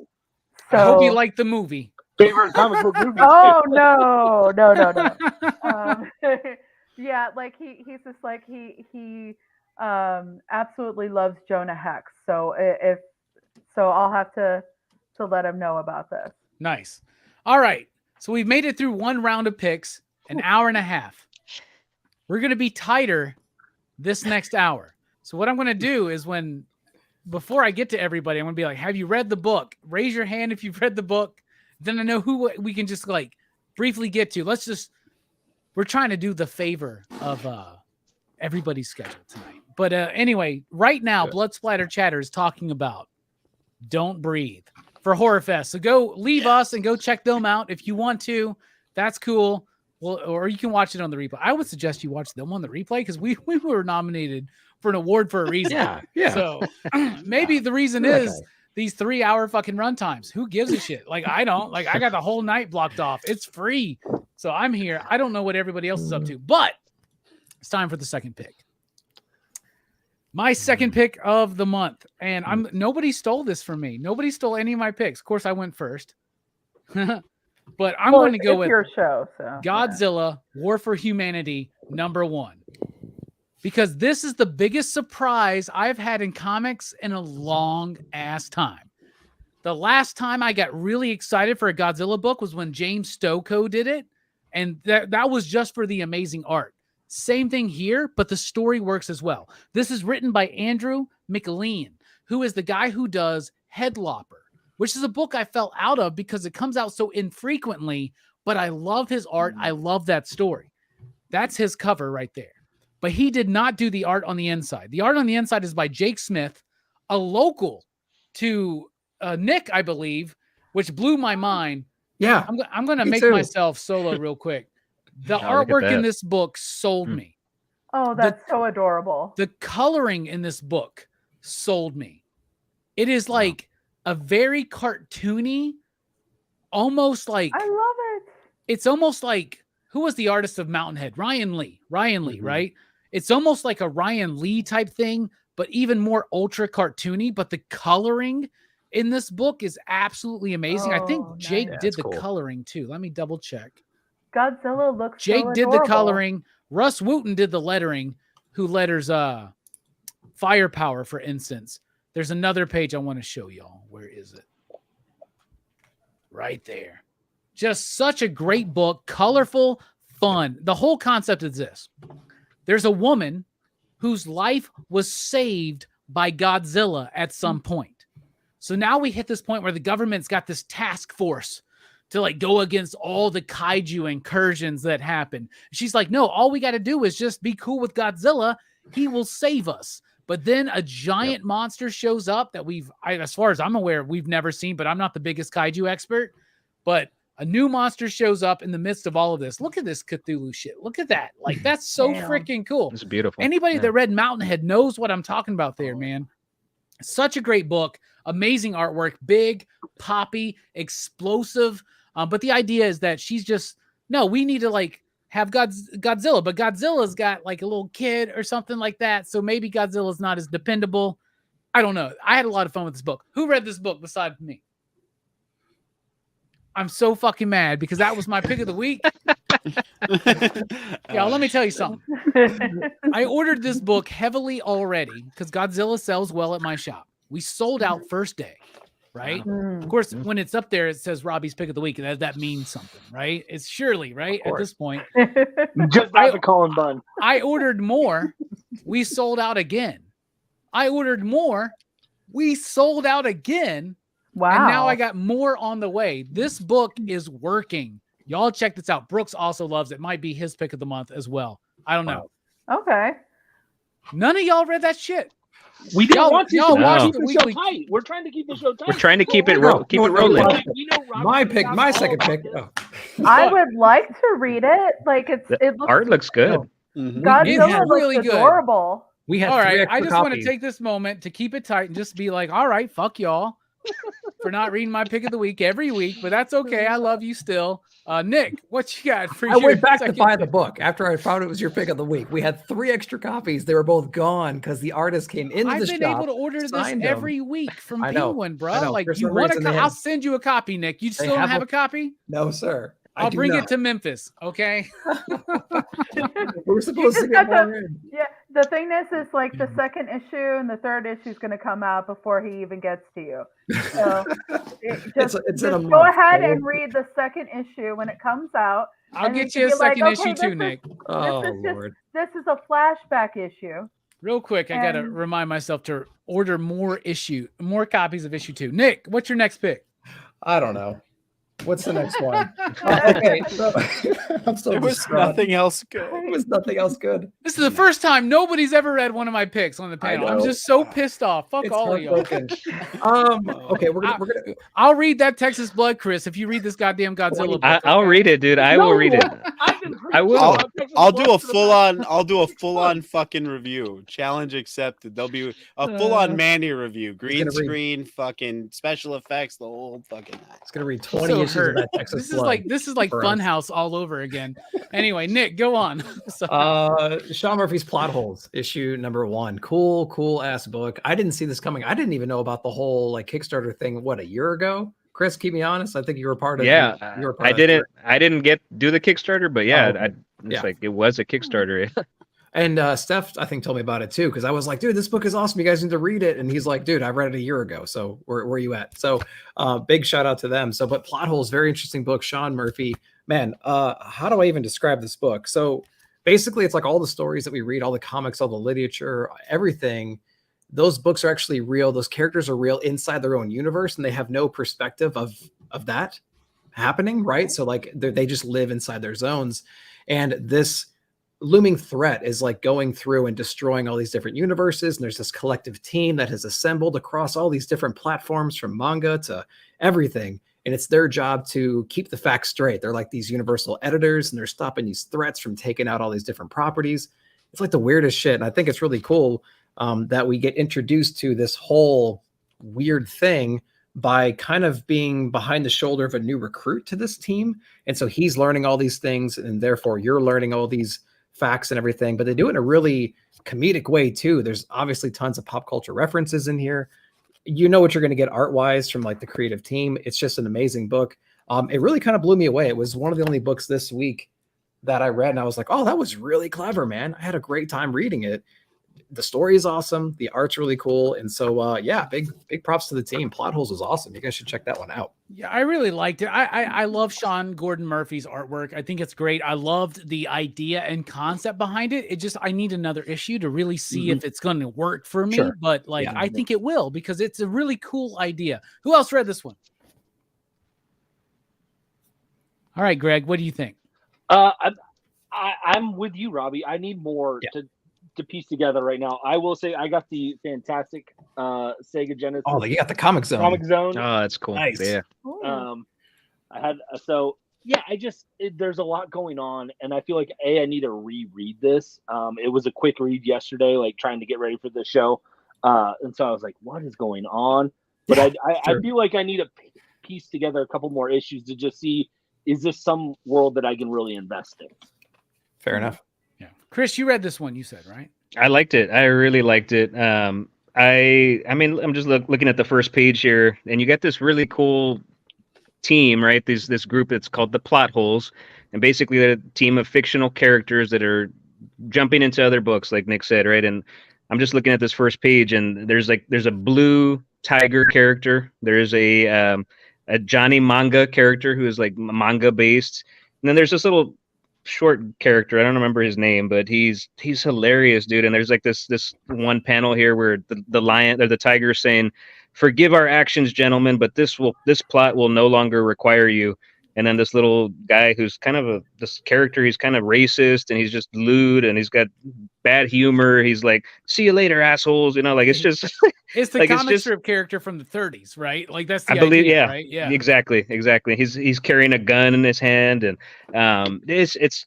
I love books that really attempt to create something different, right? Try to go outside the standard, cookie cutter comic. It's one of the reasons why I love the series Something Epic, right? It's something within something else, right? And this book right here, Plot Holes, it's like you're reading a book within a book, and it challenges your imagination. Quite a few characters to get used to. I definitely want more. I enjoyed it quite a bit. My imagination went pretty wild on this one, and I thought it was really good. And I thought, of course, Sean Murphy, man, doing what he does well. He writes, he draws, and it's all good. Good stuff. Of course, this was done as a Kickstarter, as a graphic novel, right? So it's not necessarily broken up for a like issue to issue type thing, right? So like maybe in the like overall sense, Sean's got a little bit more time to kind of build into things. On the other hand, I will say this is the best version of that shitty movie Manny had us watch for Crew's Choice, The Page Master. This is way better than that. I was about to make a joke. I'm like, do I need to go back and watch that movie to see if Paul Dalton got ripped off here? But here's the only criticism you'll ever hear me say about Sean Gordon Murphy's artwork. The different characters with the different styles. Somebody mentioned Echolands, right? Swamp Bat. Echolands is a very similar idea where different characters from different types of fictions are interacting together. But J.H. Williams is genuinely making them all look out of place amongst each other. Sean's not doing that with the artwork. Like the manga scenes just look like Sean Gordon Murphy work in black and white. Like there's a little bit more texture, some screen tony type stuff, but like the line work is still the same.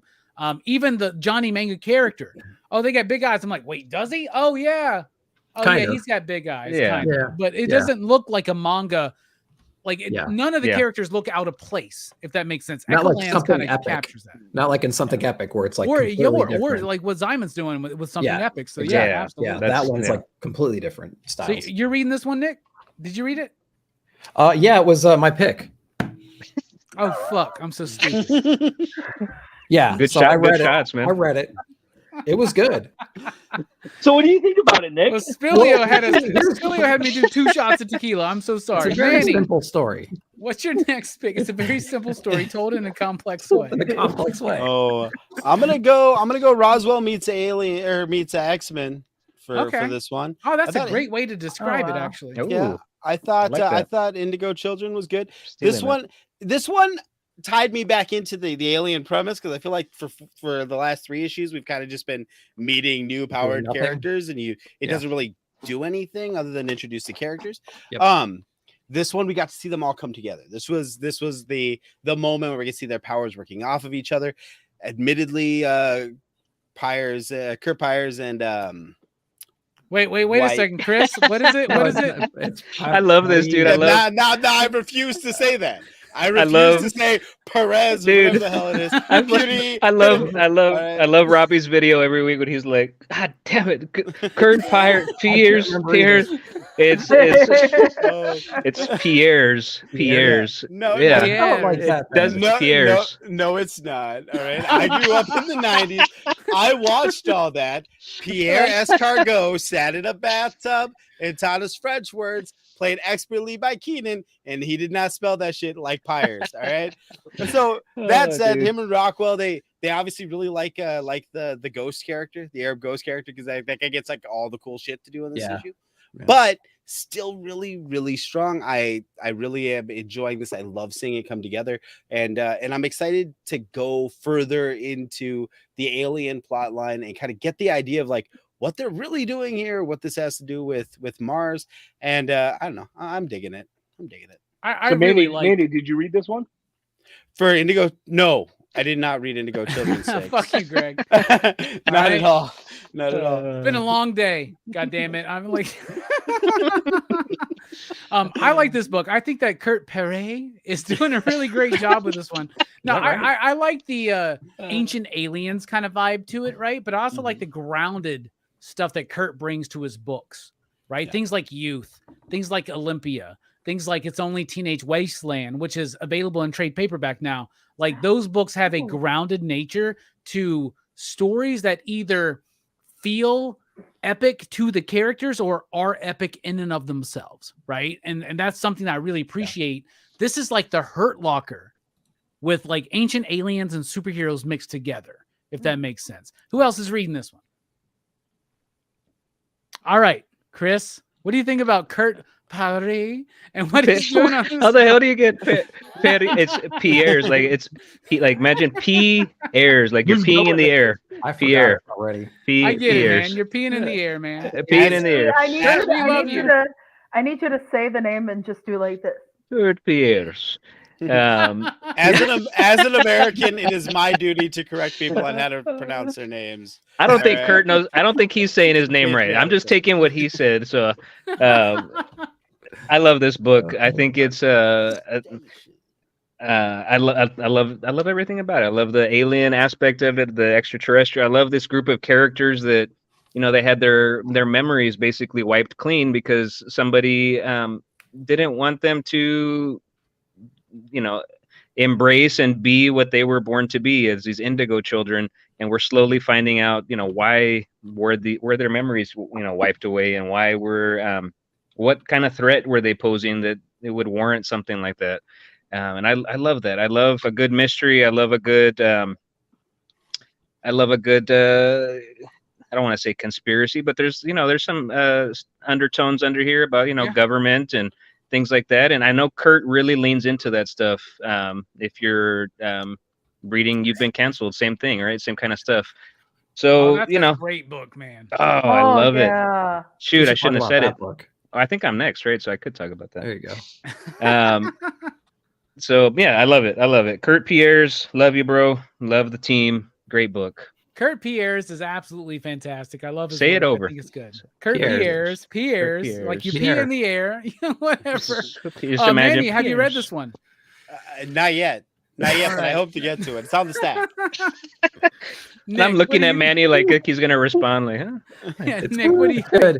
It's good. My favorite issues were, I think, the first two issues, and then like the next two were bad, and then this one picked it back up again. And I like we got like an origin story now for the whole team, because before wasn't it just like this like science experiment gone bad? Like that was the premise. It was very like one-on-one. Each issue was like focused on another character, right? Yeah, right. Yeah. But the first two were like really good. I thought the girl that was like sold to the other family or whatever, and she grew up under this weird guy, and then she broke out. That was really cool. But like this is the first issue that we realized they're Martians. Isn't that right? Like, well, they introduced that last issue, right? Well, they were alien early on. They mentioned aliens, and I think but it was real subtle. And then I missed it completely. Yeah, then there's mention of like Indigo Prime, but then like it started really ramping up Indigo Prime in these last couple issues. It's very much, the first few issues were very much like the beginning of the show Heroes. You had a character who was very much a Mohinder Suresh, who was just like going through and finding them all. Now they're here. Yeah, I dug the first couple issues. This last issue pulled my interest back up because I was like, nice. These last two kind of sucked. But yeah, this is good. I really like the idea of like, because I've been clamoring for a while. Like, we don't know what is in the Sphinx. You know, like we don't really know what's like. We know there's a hollow chamber underneath the Sphinx. They won't let us dig in there. We obviously found out now. Kurt, revealed. Pee in the air. Pierce. Pee in the air. All right. A great book. Everybody should check it out if they haven't already. Chris, what you got for your next pick? Well, let's do Ice Cream Man. Go with Ice Cream Man 36. We can dig that. We can dig that. Let's do that. I never read Ice Cream Man, and I know I should. I just feel like we gotta talk about it. And Carrie, I we gotta address this. Like, you haven't read any Ice Cream Man yet. You can read any issue. Anyone. Issue.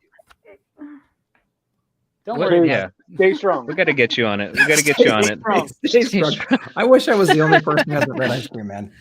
Y'all need T-shirts. Oh, Nick, Stay you haven't strong. read it? Haven't read an issue of Ice Cream Man yet. I've read a couple issues. Oh shoot, man! You guys. So, and I like you. Robbie was not overwhelmed. You know, it was not one of the best. That has come out of the Ice Cream Man series.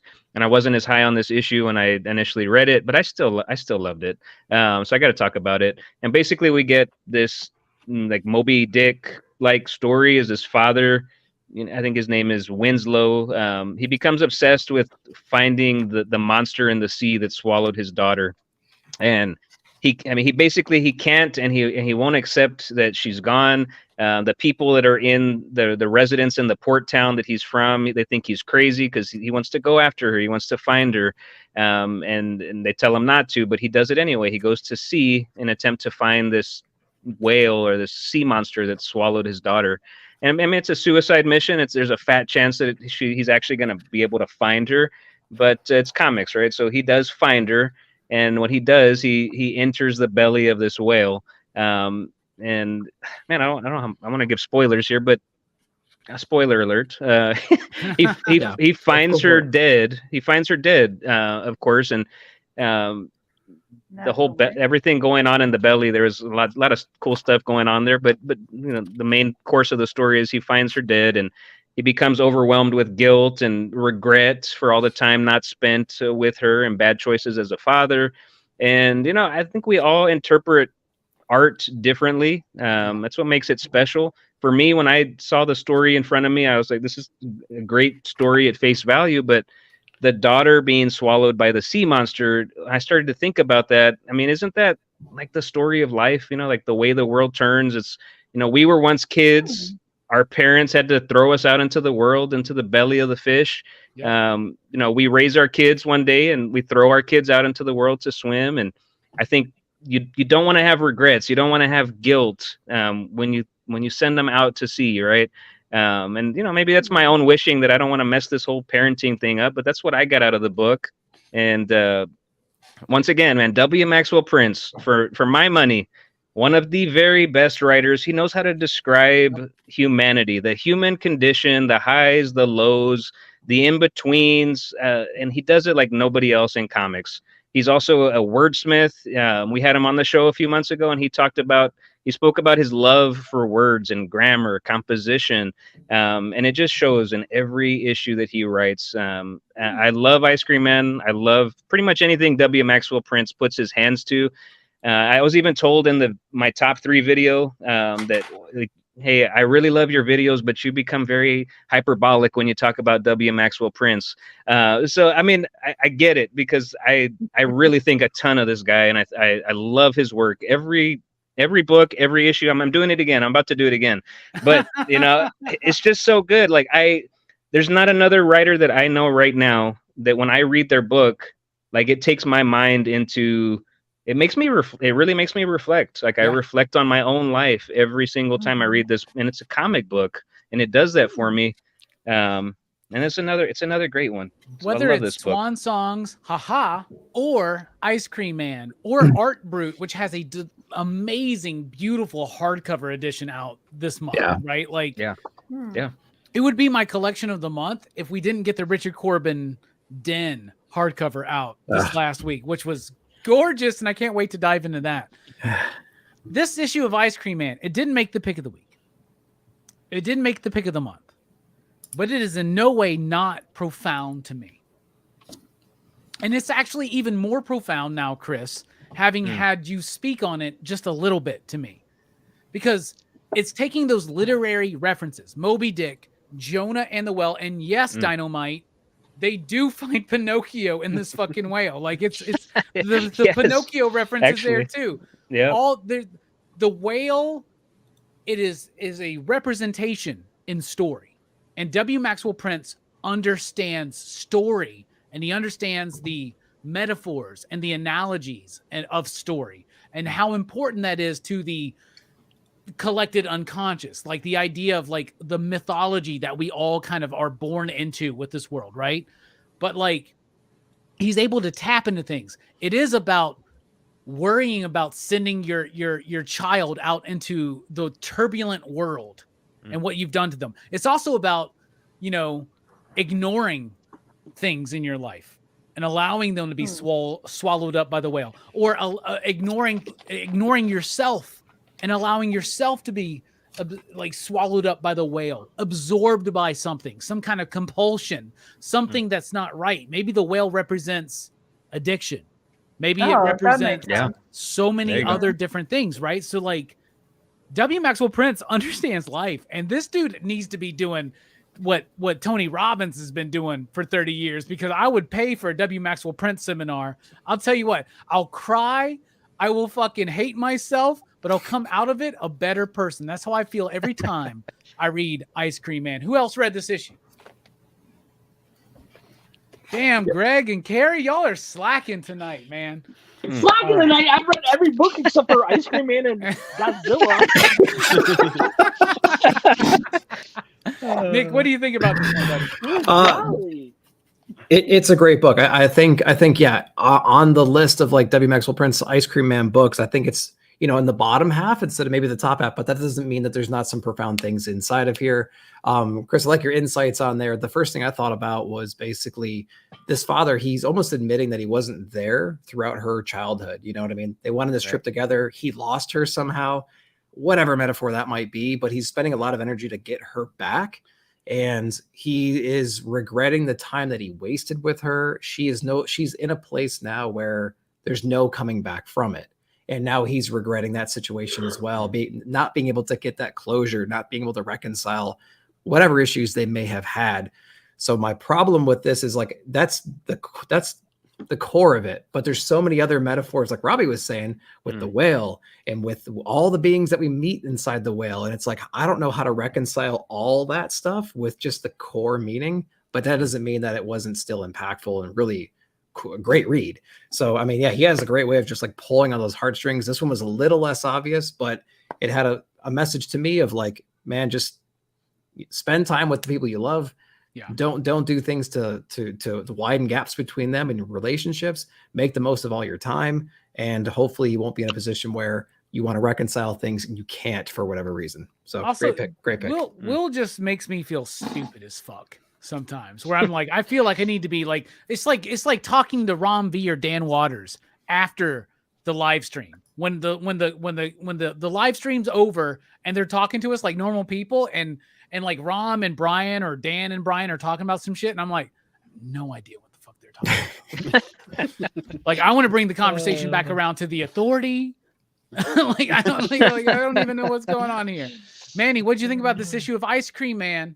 Oh, this one had a lot of concepts, and I don't even think W. Maxwell Prince knew how to tie them all together succinctly. He had some cool stuff he wanted to say. I don't think he understood exactly how to communicate it out right. And that's part and parcel of the theme of this. Like, there's a father that we see is obsessive. He seems on the surface like he's willing to go the extra mile. He's willing to get eaten by a fucking whale to find his daughter.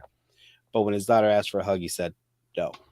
When he took her out on a trip and they went past the buoys, he trusted his own insight and his own thought process and gets mad at her for saying they're going too far and instead loses her. There's something about having so much fucking creativity that when you try to distill it down, you lack in your execution. As a father, one of the things that I want to do is I want to be better than my father was to me. And there are many nights where I sit here perfectly arranging action figures and my kids are asking me to play hide and seek. And I'm like, no, I've got to get this done. Yeah. There are little things that we do in this life that fuck our kids up forever. And this is a situation where our own emotions, our own thought processes, our own viewpoints of ourselves might skew us from the idea of where that we are fucking these kids up for life potentially. Not always. Not every no leads to therapy bills, although some do, and I've got the bills to prove them. But there is something to be said here. There is something in this cobbled, sloppy storytelling that is indicative of how we raise our parents. Raise our children. We're feeling our way through this. Every one of us that's a parent is a parent for the first time in our fucking lives, right? So there's something really profound being said in this book. That's why it's weaponized in my house. I was like, go read Ice Cream Man. Get your shit right. Yeah. So that's cool. One of the things as a comic reader, let's take off the philosophical drippings and the Manuel wants to sound smart because this is his moment on the stream when he does that. The truth is, we saw a father-daughter issue of this not too long ago, where we had the father and the daughter. We saw their parallel lives and how those two things changed and diverged, and that was so amazing and so perfect. It makes this one look bad by comparison. So that's one thing as a reviewer and as a reader that I think makes this feel like a lesser product, but it doesn't mean it doesn't have something to say. Yep. What a profound statement about a profound book. I love you, Manny. That's great. And by the way, Beaver Boys, we appreciate you, but $2 is way too cheap for Chris to take that shit off. Trust me, I've tried it. Not even 200 is going to be enough for Chris. Oh man, Manny's like, wait. I mean, we can talk, man. $2. We can talk. $2. You know what you could do is you could take that $2, times it by 10, get yourself one of these dope ass horror shirts. I'm just saying, John Spilio gave us $100 to all take a shot. Yeah. What? Yeah. $2. Yeah. Unfortunately, Beaver. Stripping now. Yeah, this is a CBCA 2023 nominated show. You think we're gonna give it up for $2? What are you talking about? And we've got an OnlyFans, representative here. I mean, come on. I'm just sitting here appreciating. I'm appreciating the fact that he said, "Can all the males?" I'm like, okay, all right, I'm here. Because he knows the YouTube algorithm, and he knows that we would be in danger, Carrie, if you took your shirt off as well. Anyway, we're not that show. Anyway, Carrie, what's your second pick of the month? Okay, so it's down between two, and I'm gonna go for it. And we're gonna talk about this one right here. I prepped that one. Oh, I thought we'd make it through a whole night with no Tom King talk tonight. Nope. Speaking of Tom King, okay. Wow. So there are a lot of times in Tom King's writing where I'm on board, and I love Tom King, and there are times with Tom King's writing where I'm totally not on board. An example of that would be Supergirl, the Supergirl. I couldn't with that one. Yeah, I know, Nick. It's okay. I thought we were all turning off our cameras at that moment after that last one, but it's fine. But you know what? Some of my favorite stuff that's Tom King would be The One Bad Day that he wrote with the Riddler. Yeah. I like good portions of his Batman run.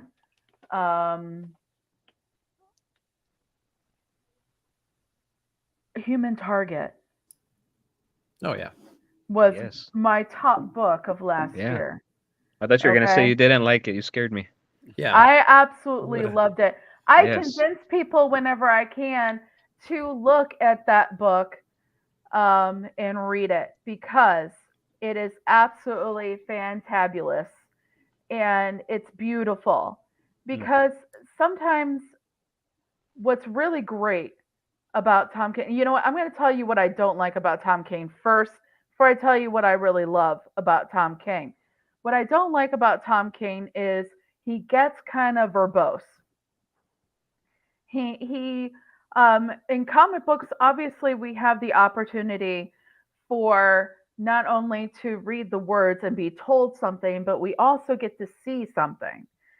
So if somebody is writing a comic book and they're putting a lot of words into telling us what we're seeing, it's a little bit of a Overkill. waste of the words. Because if we can see it, tell us about something that we're not seeing right there. If there's going to be narration through several panels, tell us what we're not seeing in that narration. Tell us what's underneath that level, okay? Which he does sometimes, but a lot of times it'll just be like describing the panel, okay? Sometimes he just says, "I punched a tiger," and then Batman punches a tiger, and I'm like, "You Yeah. are trolling us, man! Like, what Right. the fuck?"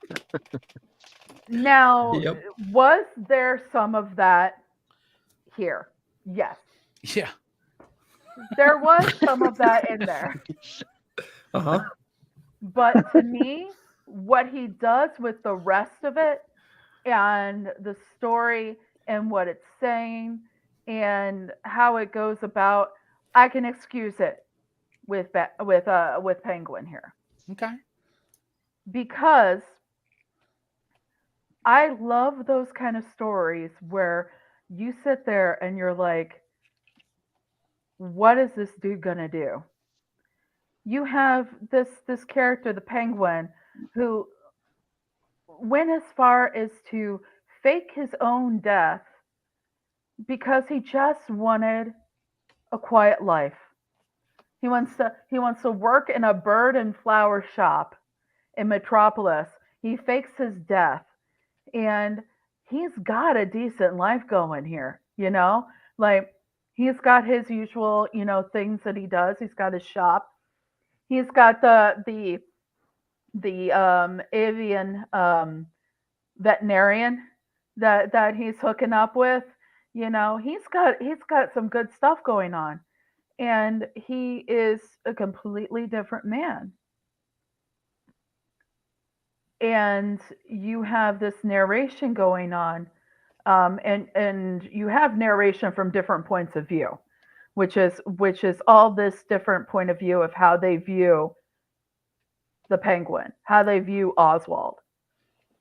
And through that, you have one of these points of narration where it's like you end up finding out it's this agent that has history with Killing Time, which is something I had to get told what was going on because I didn't read Killing Time past issue 1. It's because that book sucks. I hated that book. It was about a watch. I don't, That's I the don't book usually, about the I don't usually tiger. say that. The tiger line. The tiger That line. was I from punched that, a yeah. tiger. He I- punches a tiger. I'm like, what the I loved fuck? it. I loved Yeah. it. I think all 5 issues came together beautifully. Oh, So man. I'm a fight I Well, you got to And- explain that and- one to me, Greg. And I will. my boyfriend explained Killing Time to me because he is a huge Tom King fan lately, and he read all of Killing Time. So he helped me out with that. It's got to be insufferable when someone not only likes Tom King, but then they like have to explain why Tom King is so genius. That's so insufferable. Well, I'm gonna sit here and I say, here's the thing with Tom King, there's his little nuances and everything like that. But what the man does is he's able to translate feeling into words to the point where when you don't think you can describe something, the dude comes up with it. Okay? So in this situation, you have what is the one thing? See right there. What is the one thing that someone could threaten to make you turn your whole shit upside down. I just want y'all to know that is Tom King directly speaking to me, I think, is what that is. He's like, fuck that Rockin Robbie guy. I'll never vote for him in the CBC awards. Nope, never. .org or anything like that. All right, so Penguin. I liked Penguin, actually. I enjoyed it enough. Penguin has a mullet and repressed anger issues. That's pretty much like Taylor's kind of nailed it. But I mean, I liked it for the most part, but like somebody at DC needs to tell Tom every once in a while, no. Let's just trim this down a little bit. Take out some of the I could just call Joe Corallo up right now and be like, hey man, tell me what needs to be cut out of Penguin issue number 1. And he would make that like flow like a motherfucker. Yeah. Maybe Joe Corallo needs to be Tom King's editor, but I don't think that would ever work, but I would love to see that. Who read Penguin? Greg, what do you think? I liked it. And I will say this, you all know I like Tom King, but I don't like the Penguin as a character typically. And so for me to be invested in this character, I mean, I think I've dug it ever since they've gone with a more of the gangster vibe of Penguin and stuff. You know, I appreciate that they brought it into Killing Time. I feel like you're getting your own little Tom King Elseworld Batman universe that he's creating. You know, it was, I think the conversations between the detective and Penguin were what I was really intrigued with in the interrogation room. It was a good issue. I'm curious to see where they're going to go, because Tom King does that classic thing that he always does of showing the 3 pages at the beginning of Batman and Penguin are like sinking in the Batmobile. So you're like, well, I want to know what's going to happen there, so I've got to stick around, right? And then by issue 5, you forget that they showed you that in issue 1. You're like, oh yeah. It also feels kind of tied into what Chip and Teeny are doing right now, right? And that's part of why. Yeah, but the thing is it's not only just tied into what Chip and Teeny Howard are doing with, because I almost talked about that. But it's not only tied into that; it's tied into Dawn of DC as a whole. Because if you go, there was a free ramping up for Dawn of DC issue that came out a while back, and it has the whole Amanda Waller thing, and Amanda Waller is just invading here and there, you know, all these things, and her major thing is she wants to get rid of superheroes, which surprise okay, you know. Well, what's crazy about that, Carrie, is that like this is so weird, and I know that some people that have only been reading comics for like, I'm not talking about people on the panel, I'm talking about just in general. There are some people that have only been reading these things for like a few years, right? Right. Fable, for instance, right? But like, it's so weird to actually have a cohesive direction in a major comic book superhero publisher. Holy shit. Yeah. And you know, I know Josh Williamson. I've talked to Josh Williamson, and like, he's told me there's a direction. Like, we're really trying to be like what Marvel was doing when they were doing like Civil War into Secret Invasion, into Dark Reign, into Siege, where they were really hitting it for a moment there, right? But they're being low-key about it also. Yeah, but like, even like we like, for instance, we haven't mentioned Night Terrors at all. Yeah. But like Night Terrors, the way it ended this week sets up the next bit. And it's all part of that Amanda Waller thing, which is all part of what, here's the thing. And I don't know anything about this. Like, James Gunn hasn't talked to me. Josh hasn't talked to me about this, but like, what James Gunn is planning on doing, I guarantee you DC knows, and they're gearing up for it right now. And DC actually has direction right now. Even at the end of Night Terrors, with Penguin, with even with stupid shit that I love, like Hawk Girl, not a good book, but I love it. But like, DC's got some direction right now, and I really appreciate that. I really do.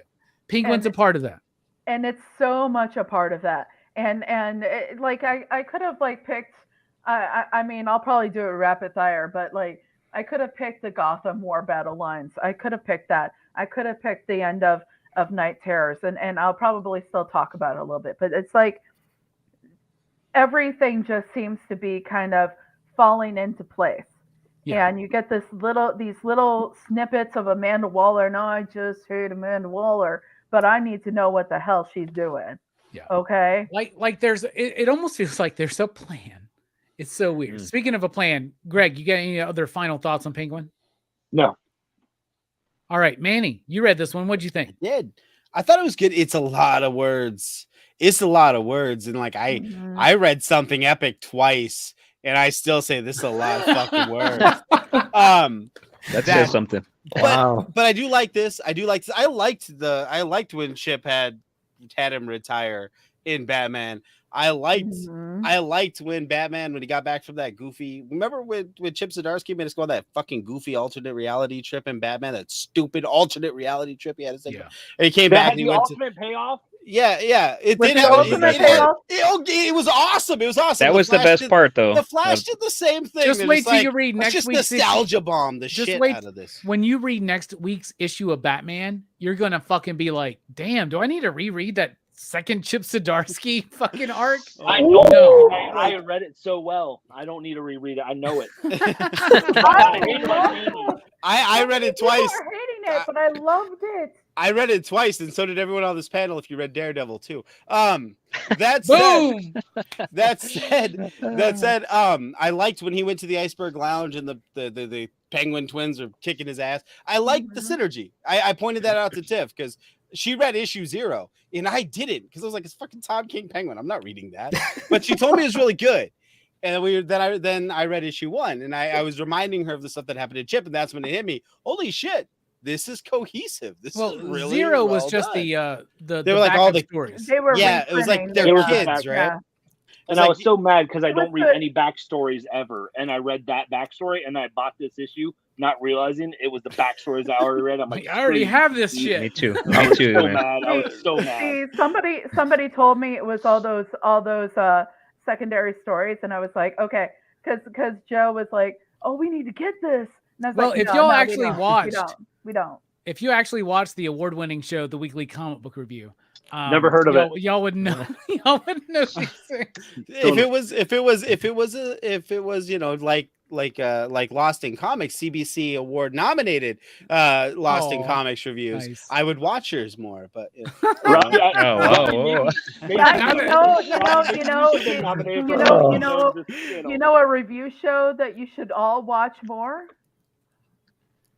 The officially unofficial Geek Spoiler-tastic weekly comic review. I think No, because you get nominated for an unknown channel award if we Yeah. notice you. You have to take away your award. All right. like, also pay attention to shoot. Everybody, the Cranky review show on needs- Taylor Winder's channel. everybody needs to go and Jesus. Everybody needs to go and sub up to everybody on the panel right now. Links in the description, the show notes below, if you will. And they are all friends of PCP. We love them. And watch all of their channels. Like, we all watch each other. Every show, every one of us does, we watch. We're such supporters of each other. We watch every minute of every show that every one of us does. No, we don't, but we appreciate the love. Show them a love. Show them a like, a subscribe. Check them out. Leave a comment, all that stuff. Chris, what'd you think of Penguin? I don't want to ramble on too long about this, but Tom King, I'm actually a Tom King supporter. I said what I said about The Killing Time. I wanted to like that book because I do like Tom King, and I did not like that book. And the back and forth with the time, that was just so confusing to me. So with all that said, I enjoyed this issue of Penguin. It's that classic, just when I thought I was out, they pull me back in, right? Like, he's trying to get out of, baby. Yeah. exactly. It's that classic tale, right? So he's trying to get out of this thing. They're pulling him back in. You got to sympathize with that a little bit. I thought it was a very fun issue, and I'm looking forward to the next one. Mm-hmm. Nicely put. Very concise. Actually, I appreciate that, Chris. You're sexy and concise, so that's like two positives right now. You missed the other day. I was doing an ASMR session on my live show. Hey, be ready for that, man. Were you sniffing comic book pages? Because that would turn me on too much, yeah, brother. dude. All right. Greg, what's your second pick of the month? Speaking of sniffing comic books, You know what? I went with a Marvel book. Shocker for me, right? But I'm going with Blade issue number 2 that just came out. Fuck yes, actually. Brian Hill is writing it. I love Brian Hill. Great Cherry, dude. everything. Postal, all the stuff. Like, I think Brian Hill is a fantastic writer. Chariot. And so, Chariot was Chariot awesome, was so right? good. Yeah. His Outsiders book was really good. Yeah, man. yeah. This just feels like I'm reading a Blade movie. It feels like this feels like an homage to the Blade the first Blade movie. Like, you're just like, there's violence, there's your Wesley Snipes, little comments and things. And the first issue I thought was good. I thought the second issue was a lot better of an issue. I think it set up the world, issue 1, and now we're in this world, and they were able to just go buck wild with it.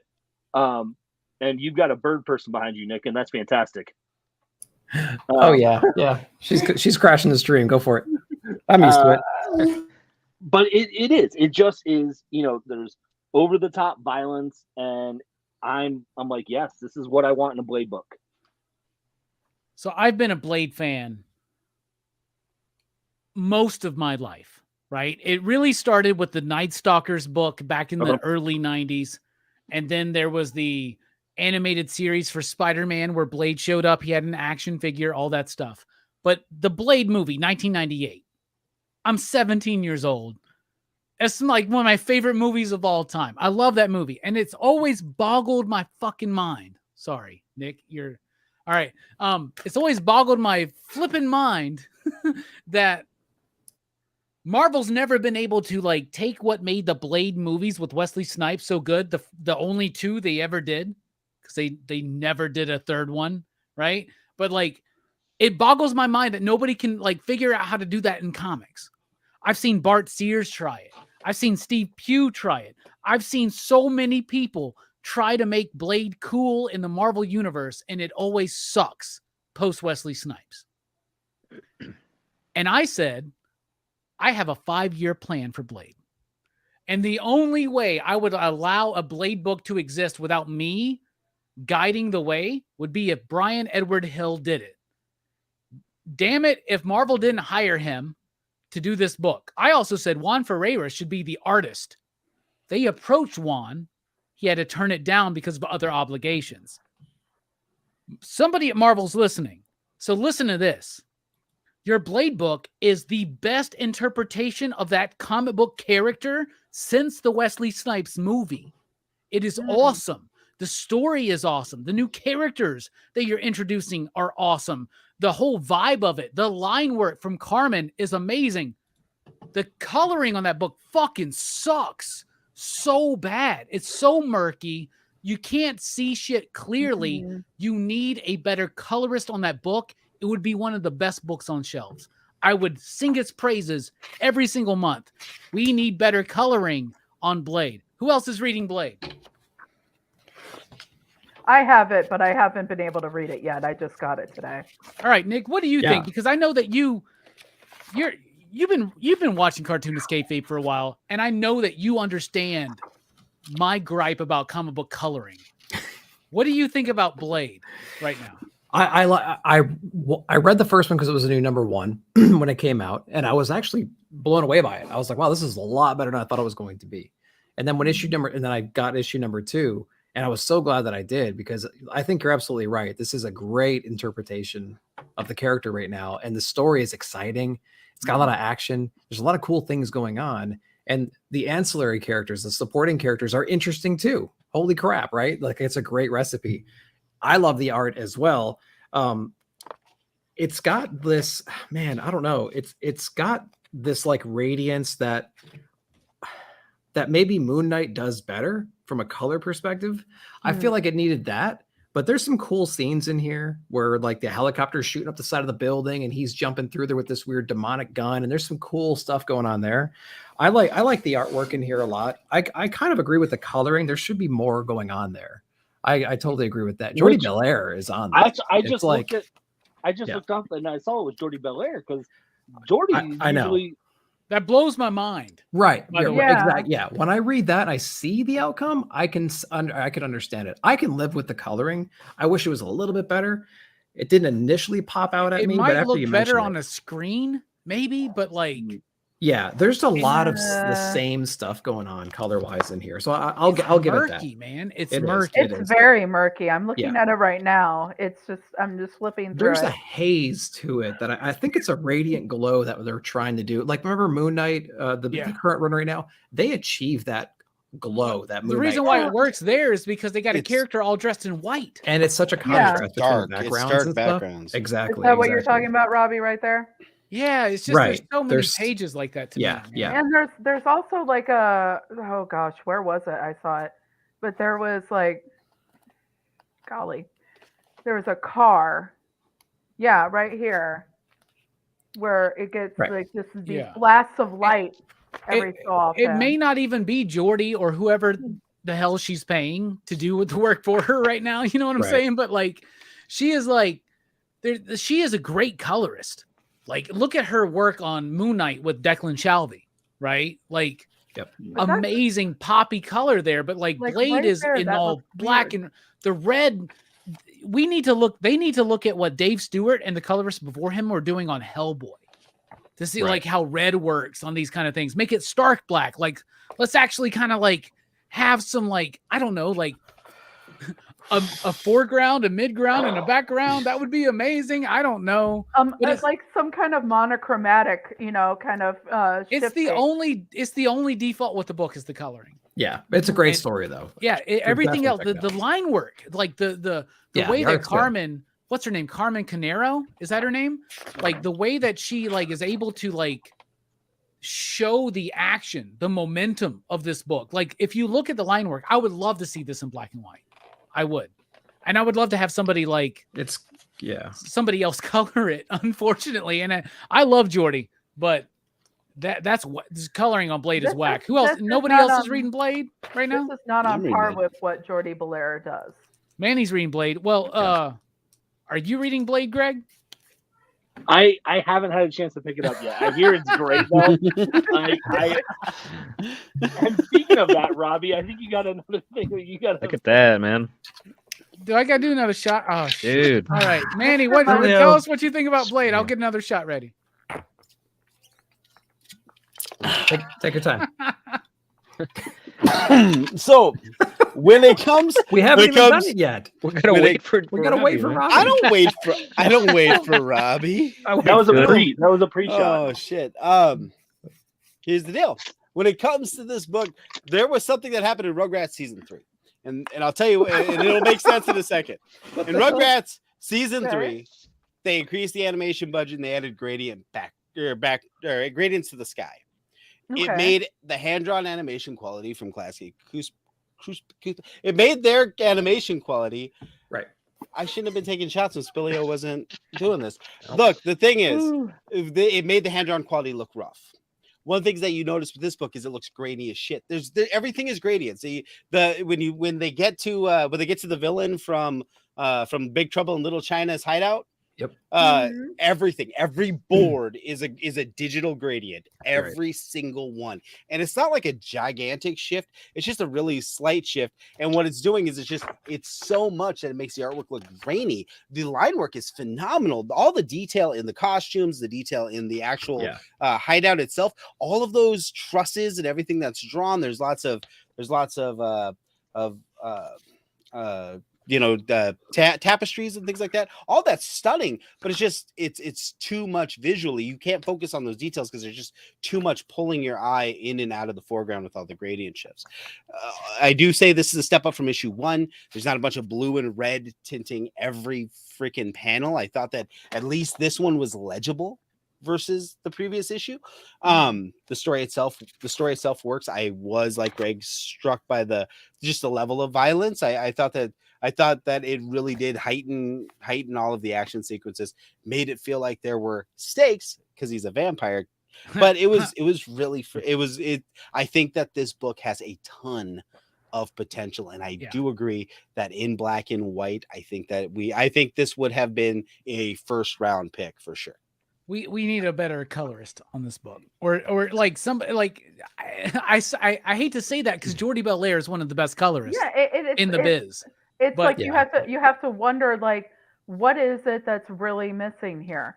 Like because they've been around, they've been doing all this stuff, you know, like what is it that is about this? I think that they're trying It's to a collaboration thing. I think Carmen and Jordi are They're talking together, but I Yeah. also think they're trying to recreate something cinematically from the Blade movies, but comics are different and there's a different way to go about it. And I think the second issue was better than the first as far as that goes, but there's more that needs to be done to it. All right. So Spilio, this is for you. I don't have any more monsters, so I gotta just drink water. That's fine. All right, Spilio. Thank you, Spilio. Let's make sure we do a 3-hour show tonight, which we are. All right, so we knew this was happening, though. We knew it. Yeah. Where the fuck were we? We're done, right? We're on. We're rapid done. fire. We're rapid done? fire. Rapid fire? Yeah, we're at rapid fire Nice. time. Okay. Nice. I wonder if Verno and them are probably already done with their review. Like, all right, rapid fire. I'm going to kick us off. Let's see. The Oddly Pedestrian Life of Christopher Chaos. We had 2 issues this month, issue 2 and issue 3. Issue 1 I thought was okay, but issue 2 and 3 really cemented the idea that this is like a modern day equivalent by Tate Bromball and James Tynion, of course, of the classic Universal monsters. And I really, really think this book is underappreciated right now. Next up, Children of the Vault, #1 from our friend Dennis Camp. Such a great, profound writer. 2 of my favorite books from last year, 20th Century Men and Agent of World. He's doing an X-Men book now, and I hated the fact that I was going to have to read an X-Men book, right? But I really liked his take. It was very smart, very in line with what Hickman and Morrison had done with the whole idea of the Vault. Great stuff. By the way, honorable shout out to the X books since Hellfire Gala. They've been pretty good. Like I'm even actually reading X-Men books now. Even Alpha Flight was good. Dark X-Men was good. Uncanny Avengers was like, what's up, Marvel? Like, you trying to like make things better? Like, who would have thought? Tenement #3 from the Bone Orchard Mythos. Love that book. It beat out Ice Cream Man for the pick of the week. Goes to show you how much I love about that book. Marvel Unleashed #1. Kyle Starks. It's a book about the animals of the Marvel universe. Who gives a shit? Well, I do, because that book was awesome, and it was Marvel's best book of the month, pretty much in my opinion. Incredible Hulk #3, another great Marvel book. Nick Klein's artwork is the reason why, but also what Philip Kennedy Johnson, who is a friend of the Lost in Comics show, what he's been able to do with the mythology in just 3 issues, where he's leeching off of Al Ewing and a little bit of Paul Jenkins and a lot of Bruce Jones, but still doing his own thing. And Nick Klein is killing it with the artwork there. Ultimate Invasion #3. Jonathan Hickman telling us, oh yeah, I'm redoing the Ultimate Universe, but it's not going to be like the Ultimate Universe you remember. He's right. It's way different. Some really interesting, cool concepts there that I like. There's a lot of Marvel on this list. Devil's Cut by Distillery. Some great creators doing some great books there. My favorite, Scott Snyder, Francisco Francavilla, doing that whole thing on the boat where the boat keeps changing and shifting and he's reliving his life. That shit was dope. Void Rivals #3. Why? Because I know what's coming up in Void Rivals. I know what's coming up in Transformers. Why? Because I was on a conference call with thousands of other retailers, or at least hundreds, or at least dozens that made the actual appointment, right? But like I was there with Robert Kirkman, Daniel Warren Johnson, talking about this universe, and I am very excited for what they're doing there. Plus, Void Rivals #3 had a great twist at the end that I thought was really solid. And Pink Elephant #2, this book is transgressive. Sex, drugs, fucking psychedelia, and slashery gore. Absolutely love that book. And the other one I want to throw out, there was one more. Nope, there wasn't. Yeah, No, Pink there is no Elephant's more. Pink Elephant's where I wanted to That's end all it the there. books. Robbie's rapid fire. Yeah. Literally is It's like shit, 10. guys, get no more Yep. books. Nick, rapid fire. What you got? You got Radiant Black and no one left, Nick. Go ahead, take it. Okay. I didn't talk about a Spawn book. There was 4 of those. Actually, I got 4 books that we can go through real quick. Ghost Rider Wolverine with that Frank Miller controversial cover. Yeah, I just too. like the story. Me It was too. really cool. Like I don't know if this was a story that was already covered, but I like the collaboration that we got teased at the end of this. I like the buildup of this demon boy coming into here, and just kind of a throwback to like some old X-Men shenanigans, like Nightcrawler popping in and stealing ice cream and stuff like that. It was a cool book. I dug it. It had like a horror aspect to it. and So I I love like the that. cover. I don't care. I love the cover too. What, Yeah. what do y'all did y'all anybody get that Hulk cover Oh, by yeah, Frank I Miller? got it. That It was was awesome. dope as Yes. Yeah, that one's kind of taking it back. Yep. Like that a lot. The Vigil issue number 4 from Ron V. I dug that one too. It was a great book. If you like, kind of like throwaway teams like a Suicide Squad, if you like Doom Patrol, stuff like that, I think you're going to dig the vibe of this book. We feature this one character in here, and her powers, she's kind of got like this flash power where she can vibrate super quickly, and she grows up to be this boxer kind of a lady, and she completely kicks ass. And then we also learn a little bit more about the true mission that these guys are on, and I can't wait to explore more of the Vigil. That's been a great run. I left you some good books. You did. 2 more, Stegman and Porter on the Schlub issue number 1. It was just a really cool, fun book. Really That was amazing fun. artwork. It was fun. Thanks for taking was more. good. It books was from me. fun. It Yeah. was fun. What else does Greg have? Let's see. Keep changing this list. Nightwing issue. No. So yeah, the Schlub was awesome. Like that one. And the last one, we had Conan the Barbarian issue number 1. I got that Mignola cover. And absolutely don't throw it too far, dude. It was awesome. 2 issues of Conan this month, and they were both really good. Very classic feeling. Yeah. I missed issue number 2 somehow, so I had to read it online. But yeah, I love this issue. Like, honestly, this is my first Conan book, to be honest with you. And I dug it. It was really cool. I liked everything about it. The art was killer. The enemy seems impossible to beat, especially after seeing issue number 2. And I dug it, man. It was a complete surprise that I would dig a Conan book, but here we are. Oh yeah, So, I'll great stop rapid there. fire, man. What about you, Manny? What you got? Fuck, what do I got left? We've left 2 books for you, I'm sure. Yeah, she did. Kaya issue number 10. Kaya was phenomenal. Absolutely love the way that the story is progressing, and it works. Everything about that book works. Cullen Bunn wrote A Legacy of Violence. That was one that came out. In hell, What's we up, Cullen? What's up, Robbie? in hell we fight. I fucking like this book. Nobody's talking about it. It's like a Nicktoon, right? It's just like that's exactly what it is. It looks like one, it plays like one. Got all these kids, they stole an ice cream truck. The ice cream truck had an angel in it, and now they're like driving around hell, which is like this kind of off the wall, kind of goofy. There's a fun like John Layman really wants to be Kyle Starks, but he's not quite hitting it, but he's getting pretty fucking close. Like I like it. I like it.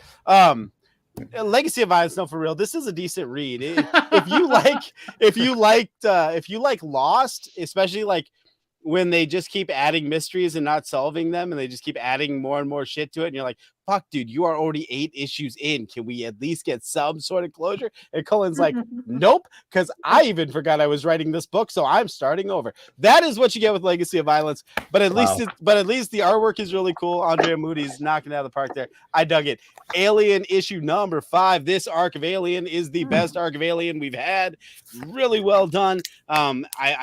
It gets a little smelling its own farts at the last like 3 pages, where it's just like, we get it. Your life sucks, lady. But it worked. It worked. I did like this. I did like the story a lot. And then, you know what? Power Rangers 111.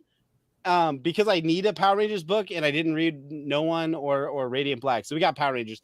This is the evil Green Ranger story we did not get back in the day, where it can really go dark. I mean, in this one, Matt may or may not murder a main character in this one, but so there's a lot of really cool shit happening in the story right now, and I'm actually really digging it. And you know what, I'm gonna say it. Fuck it. The art, this is in the book, but the book was good too. But the art of Detective Night Terrors, holy shit. I left that for Oh. y'all. That book was I the actually story left was that for so Carrie good. but Oh, never mind. Yeah. dude, Forget you saw that, but God, Dan that art. Waters Oh. just introduced the Cenobites to the Gothamverse, man. Oh, like so good. think about the potential there. So good. Oh. And Rom told me like Dan's doing some more stuff for us, so it's gonna be Nice. dope. Oh, Just I hope so. Arkham City, and then like his Arkham City, and then think about like Dan Waters doing Hellraiser and the Batman books. Like that's the Night Terrors I wanted. Do you know what I'm saying? Chris, what you got? If anything's left for Let's I'm gonna make the best of these scraps here. Let's go with this one's actually really good. You've Been Canceled, number 3. We didn't talk about this, but Kurt Pierre's. Pierre's. Pierre's. What's In his the name? air. Don't do it, man. Don't do it. Pierre's. In the not so distant future, live streaming show called You've Been Canceled has taken the world by storm. People can't get enough of it. If society thinks that you are unrighteous, you might just get yourself killed on an episode of You've Been Canceled. That's what the premise of the book is. It's wild. It's bonkers. It plays with that whole idea of cancel culture, as we call it, but very fun. And it is humorous also. It's not a heavy book. It's funny at times. But it is Kurt playing with those ideas that he loves to play with. I really like that book. We'll go with Barnstormers issue number 2 from Dark Horse. Scott Snyder on that one with Tula Lotay on art. I really like this book. It's a love story based in the early 1900s, and this one is about a woman that's basically pressured into a marriage because of her social class and the fact that her family's life and their living would be ruined if she didn't enter into this marriage with this very wealthy person, this very wealthy man. And then along comes this stunt pilot with a checkered past, and then you get this fresh take on a Bonnie and Clyde type story, suspenseful, mysterious, romantic. This one is really, really good. It's like Bonnie and Clyde meets The Rocketeer a little bit. Yeah. Very, very good stuff.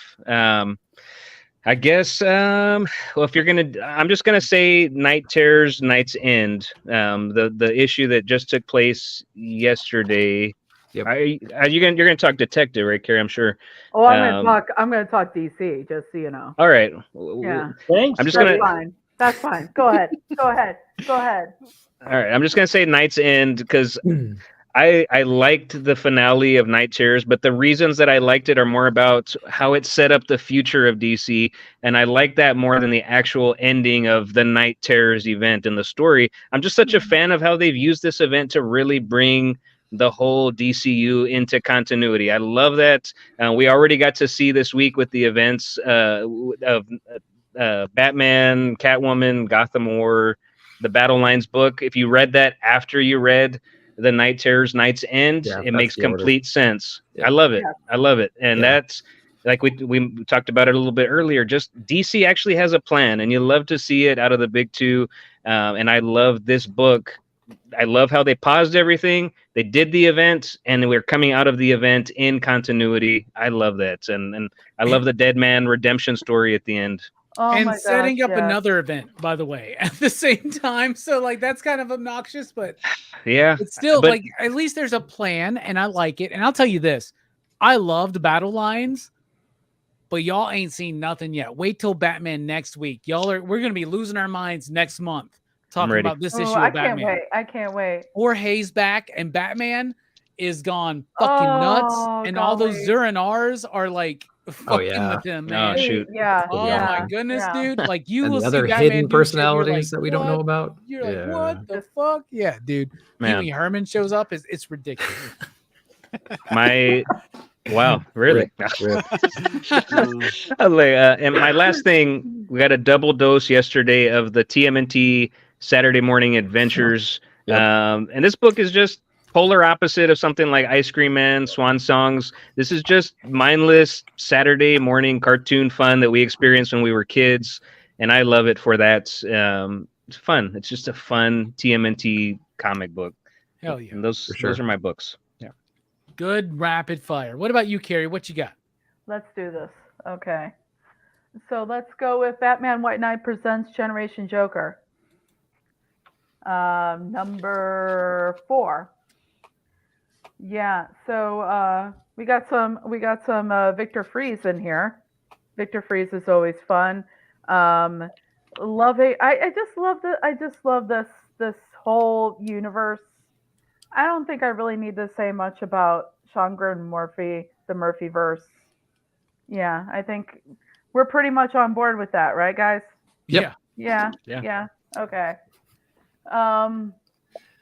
If you have not read any of the White Knight tales, please do.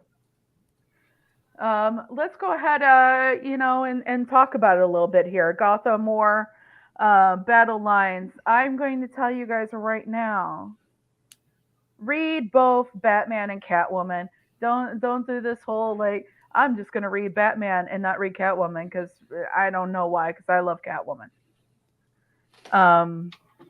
But this based on my orders for the next issue of Catwoman, I hope everybody reads it. Okay, it's like so like just so you'll know, it's a really. Here's the thing though, why is anybody surprised at Batman's reaction? That's so on point. Like Selena should have known, right? Yeah. She's like, right. She right. knew. Well, she knew. She But knew. the thing is, she talks about it in the book. She knew. Yeah. She knew it was going to be not just like to say uphill battle like doesn't even begin. She had to try. She doesn't even know that he's possessed by a multitude of Zuranars right now, right? Yeah. Like, she didn't even know that. The Y'all thing just is wait till next week, y'all. I promise You're y'all. so excited for this. I'm ready. Man. he's- I've never and- hyped up an issue of Batman so much, but it's so fucking good, y'all. And the thing is you know what's really crazy is Selena's actually doing something here. Like they're like, we haven't had this much, this much of a drop in crime, blah blah blah. But then something happens right at the end of the book. Oh, that scene with him and Renee was Yeah. yeah, that was a great scene. And Mike Hawthorne actually doing a decent job. Mhm. Yeah. No I shade. think the further we get away from Jorge Jimenez, I think the more we're able to accept. He's back next week, brother. I'm telling you, it's so. And then we're gonna be sad again if we get. Yeah. I know. Basically, a Batman comic goes from this one week to this the next week. Is what happens. Well, it's what's really interesting is it is definitely not just a probably a physical war, but it's a war of ideals. Yeah. Can we? What can we excuse? What can be done? And who's to blame when things go wrong? Because we have a very big thing going wrong at the end. That's what really takes Batman from maybe this is okay to no. I'm no. I also love that this dude's been asleep for 8 weeks, and they're all like, "Oh, bro, so you lost your hand? Like, what? Right? You're Anakin Skywalker right now? Do we need to be worried, man? Is there a volcano? We got the Lazarus planet. There's gonna be a volcano. Oh my god, they're setting up right now Batman to be the new fucking Anakin Skywalker. You just wait and see. Darth Batman's coming. You know what? The thing is I think it is like we joke around about it, but Batman's going through some really tough shit right now. Mm-hmm. Like he goes to a whole other universe. He finds another Alfred, which again he doesn't get to have, and like loses his goddamn hand, right? Yeah, Christopher Lee cuts off his fucking hand. That's like traumatic. If we don't get a panel of Batman just going, "I hate you," to Catwoman, like it's a missed opportunity. You're not my father, Selena. And she's like, no shit. And you know what's crazy about it? Fixed the crime too. He did this, and there's this line that like harkens back to Tom Kane's era with the wedding that doesn't happen, where she's like, we couldn't get married because I couldn't stand the idea of taking Batman away from Gotham. But look what I've done. I've made it all freaking better. And you're gonna sit there and slap my hand. But come on, did you really honestly expect him to react any differently? No, not at all. He's like, his fucking parents were killed by petty crime. He doesn't give a shit what the crime is. And robbery and burglary is like the top of the fucking list. No My shit. parents, Like, right? when he says, and I hope nobody like missed this, when he says my parents were rich, Yep. he's not talking. He doesn't give a flying rat's ass about the money. He gives a flying rat's ass about the fact that his parents were, like you said, Robbie, killed for this reason. Yeah. It doesn't matter how much money you have. The It rich are doesn't- not vilified for what they have. People should be vilified for what they do. The action. Exactly. Right? And that's the point. And What that's else you one of got, the Carrie? things- That's one of the things that he talks about is that.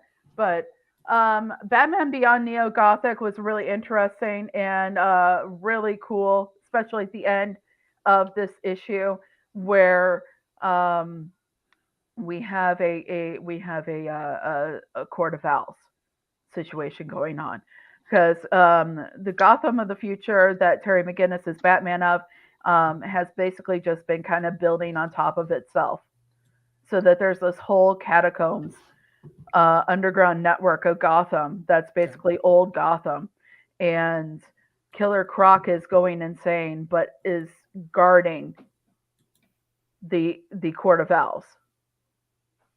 So it's really cool. I'm liking that.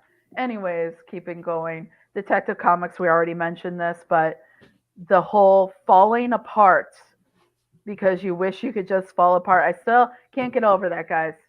Can't get over that. And in honor of the recent passing of Arlene Sorkin, let's just bring this out for my last one here.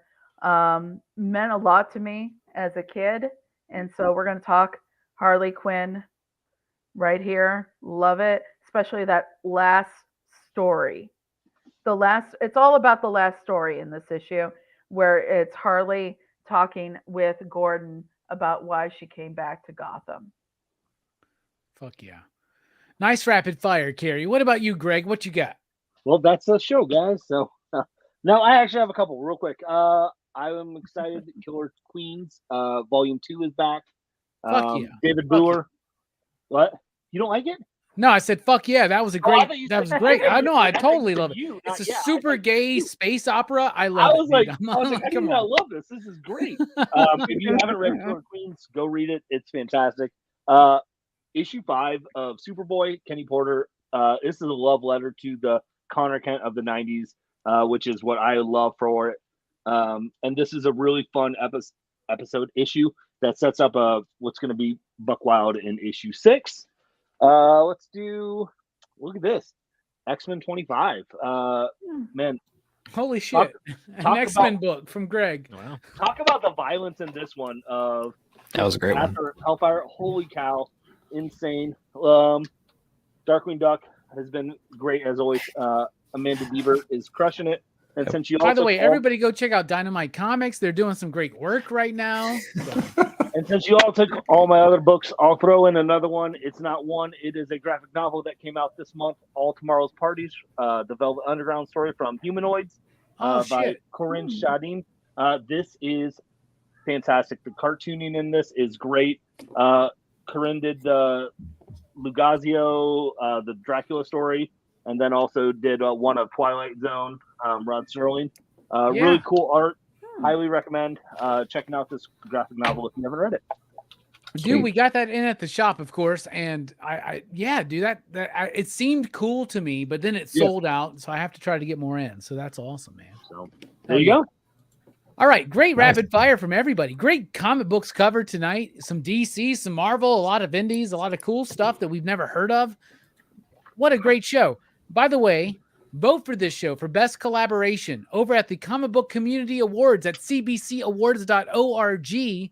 Please vote for this because we want, if they just send me the award, if we win, we want them to have to cut like 9 or 12 or 10. I don't know how many people have been on the show this year, but like we all deserve it because y'all make the show. You here on the panel and you out there in the chat. Thank you so much. Nick, final thoughts. What you got coming up? Just my regular stuff, but the biggest thing I wanted to shout out was Blame Fable's Amazing Friends. We're making our transition from IG over to Instagram or from Instagram over to YouTube finally. So we figured out all the technical stuff to do that. And so look forward to more announcements. Follow One Collection Down on Instagram for that. And I think I'm also appearing over on Verno's channel towards the end of the month. We're going to do Quiet Place 2. Nice. So that'll be kind of cool. I have to watch that horror still. fest, bro. He dragged me in. So excited for that. And then the normal stuff. And then I hopefully double I'll see you checked the guys. date on that. That's a Wednesday. So I was like, okay, they realized by the end of Verno and I were chatting about that in the back too. We were just like, well, we can't do it on the last Thursday. So I'm like, no, we can't. So I think he made a special exception. But yeah, man, I'm around. Hell yeah. Manny, thank you for being here, man. Final thoughts? What you got coming up? Boom. I've got a bunch of like random videos because I have to do a bunch. The way I make videos is I read something, then I talk into my phone, and I take that audio file and I put it in Premiere, and that makes a transcript, and I see if that's worth making a video on. So I've got Immortal Hulk and I've got Green Lantern right now, and there's a bunch of stuff from the cutting room floor that actually made pretty good videos. So I've got a Jeff Johns info dump type video coming out. I've got stuff on Emerald Twilight, 0 Hour and Final Night, as well as I read most of the Bruce Jones run, and I wanted to because that was a good run on the Hulk. So I read that one, and Paul Jenkins. So I've got videos coming out on those that tie into the Immortal Hulk video. But the channel, I don't have anything coming up on Nerdtastic News quickly. But we've got a couple of Transformers reviews for Cryo's Cool World, which is one of the shows on our channel, and we have Otaku Odysseys has a live stream tomorrow where we'll be talking about the live action One Piece Netflix show. So you can catch all of those things over on Nerdtastic News. Oh shit, that dropped today. I hope it's successful because I ordered a lot of One Piece omnibuses for my People shop, will so. still buy them. It's gonna suck, but people will still buy them. Yeah, I feel like it's already happening. Chris, thank you so much for being here. I love you so much, brother. Taking time off from your normal show, changing your schedule around for us. We love you, bro. What you got? Tell us. I love being here, and I love the panel. Everybody's great, fantastic. I want to give a shout out as well to Fable, Nick, Brother Joe, and I also want to say they're about to start their new thing on YouTube. Incredible. And I want to take a little bit of responsibility, Robbie and I, for that. When we couldn't get our cameras to actually look at us frontward when we went on hill. And I think after that, I did that too. I've never felt so old than when that happened, Chris. I was like, I think when that happened, Fable was like, God damn it! I just need to go on YouTube and stop messing around with this. So, but I'm really, I'm excited for those guys. I'm excited for you guys to be doing that, making the transfer over to YouTube. I told Fable, I was like, man, we got to have a celebration of some sort. So I'm looking forward to that. We are. For sure. I got my weekly top 3 every Thursday morning releases where I tell you my top 3 favorite comics of this new comic book week. Next week, I will actually be on vacation. But I will have a September previews video for the books releasing in November where I pick my 10 favorite comics that are coming out in the future.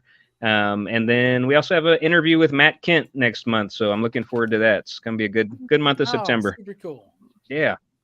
Super cool. Carrie, thank you for being here. Thank Final you for thoughts. having me. So just, check out my channel, vote for me. And I do comic reviews weekly. I tried to do them weekly. Sometimes I miss weeks. Like if I have COVID, I'm not going to do the comic review. Sorry. When I had COVID, I did the weekly comic book review. Oh, I'm just going to point that out. Like, You're when just special. And that's why you're a 6-time. I've Six never missed a nominee. week. I've never missed a week in over 6 years. 6-time nominee right there.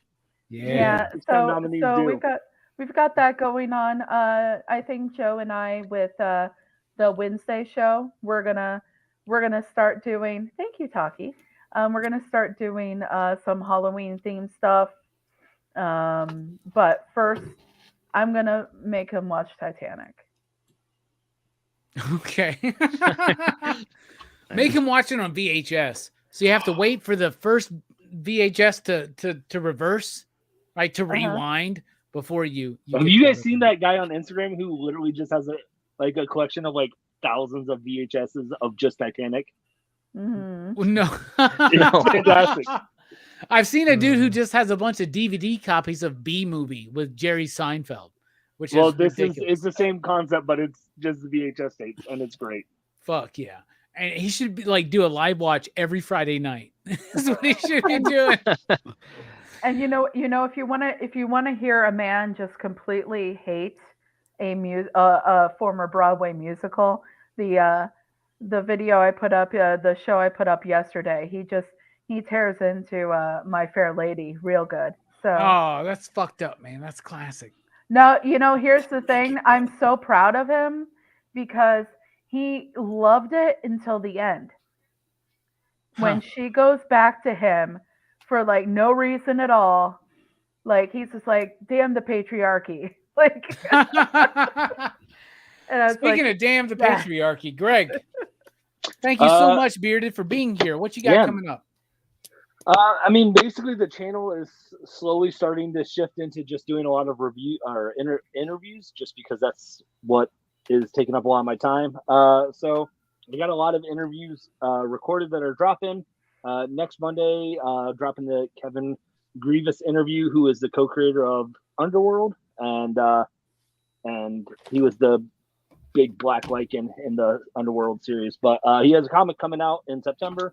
Then I got Steve Fox, who wrote Dark X-Men and is the editor for James Tynion books like World Tree and stuff like that. And I'm following that. Robert Venditti is on the show.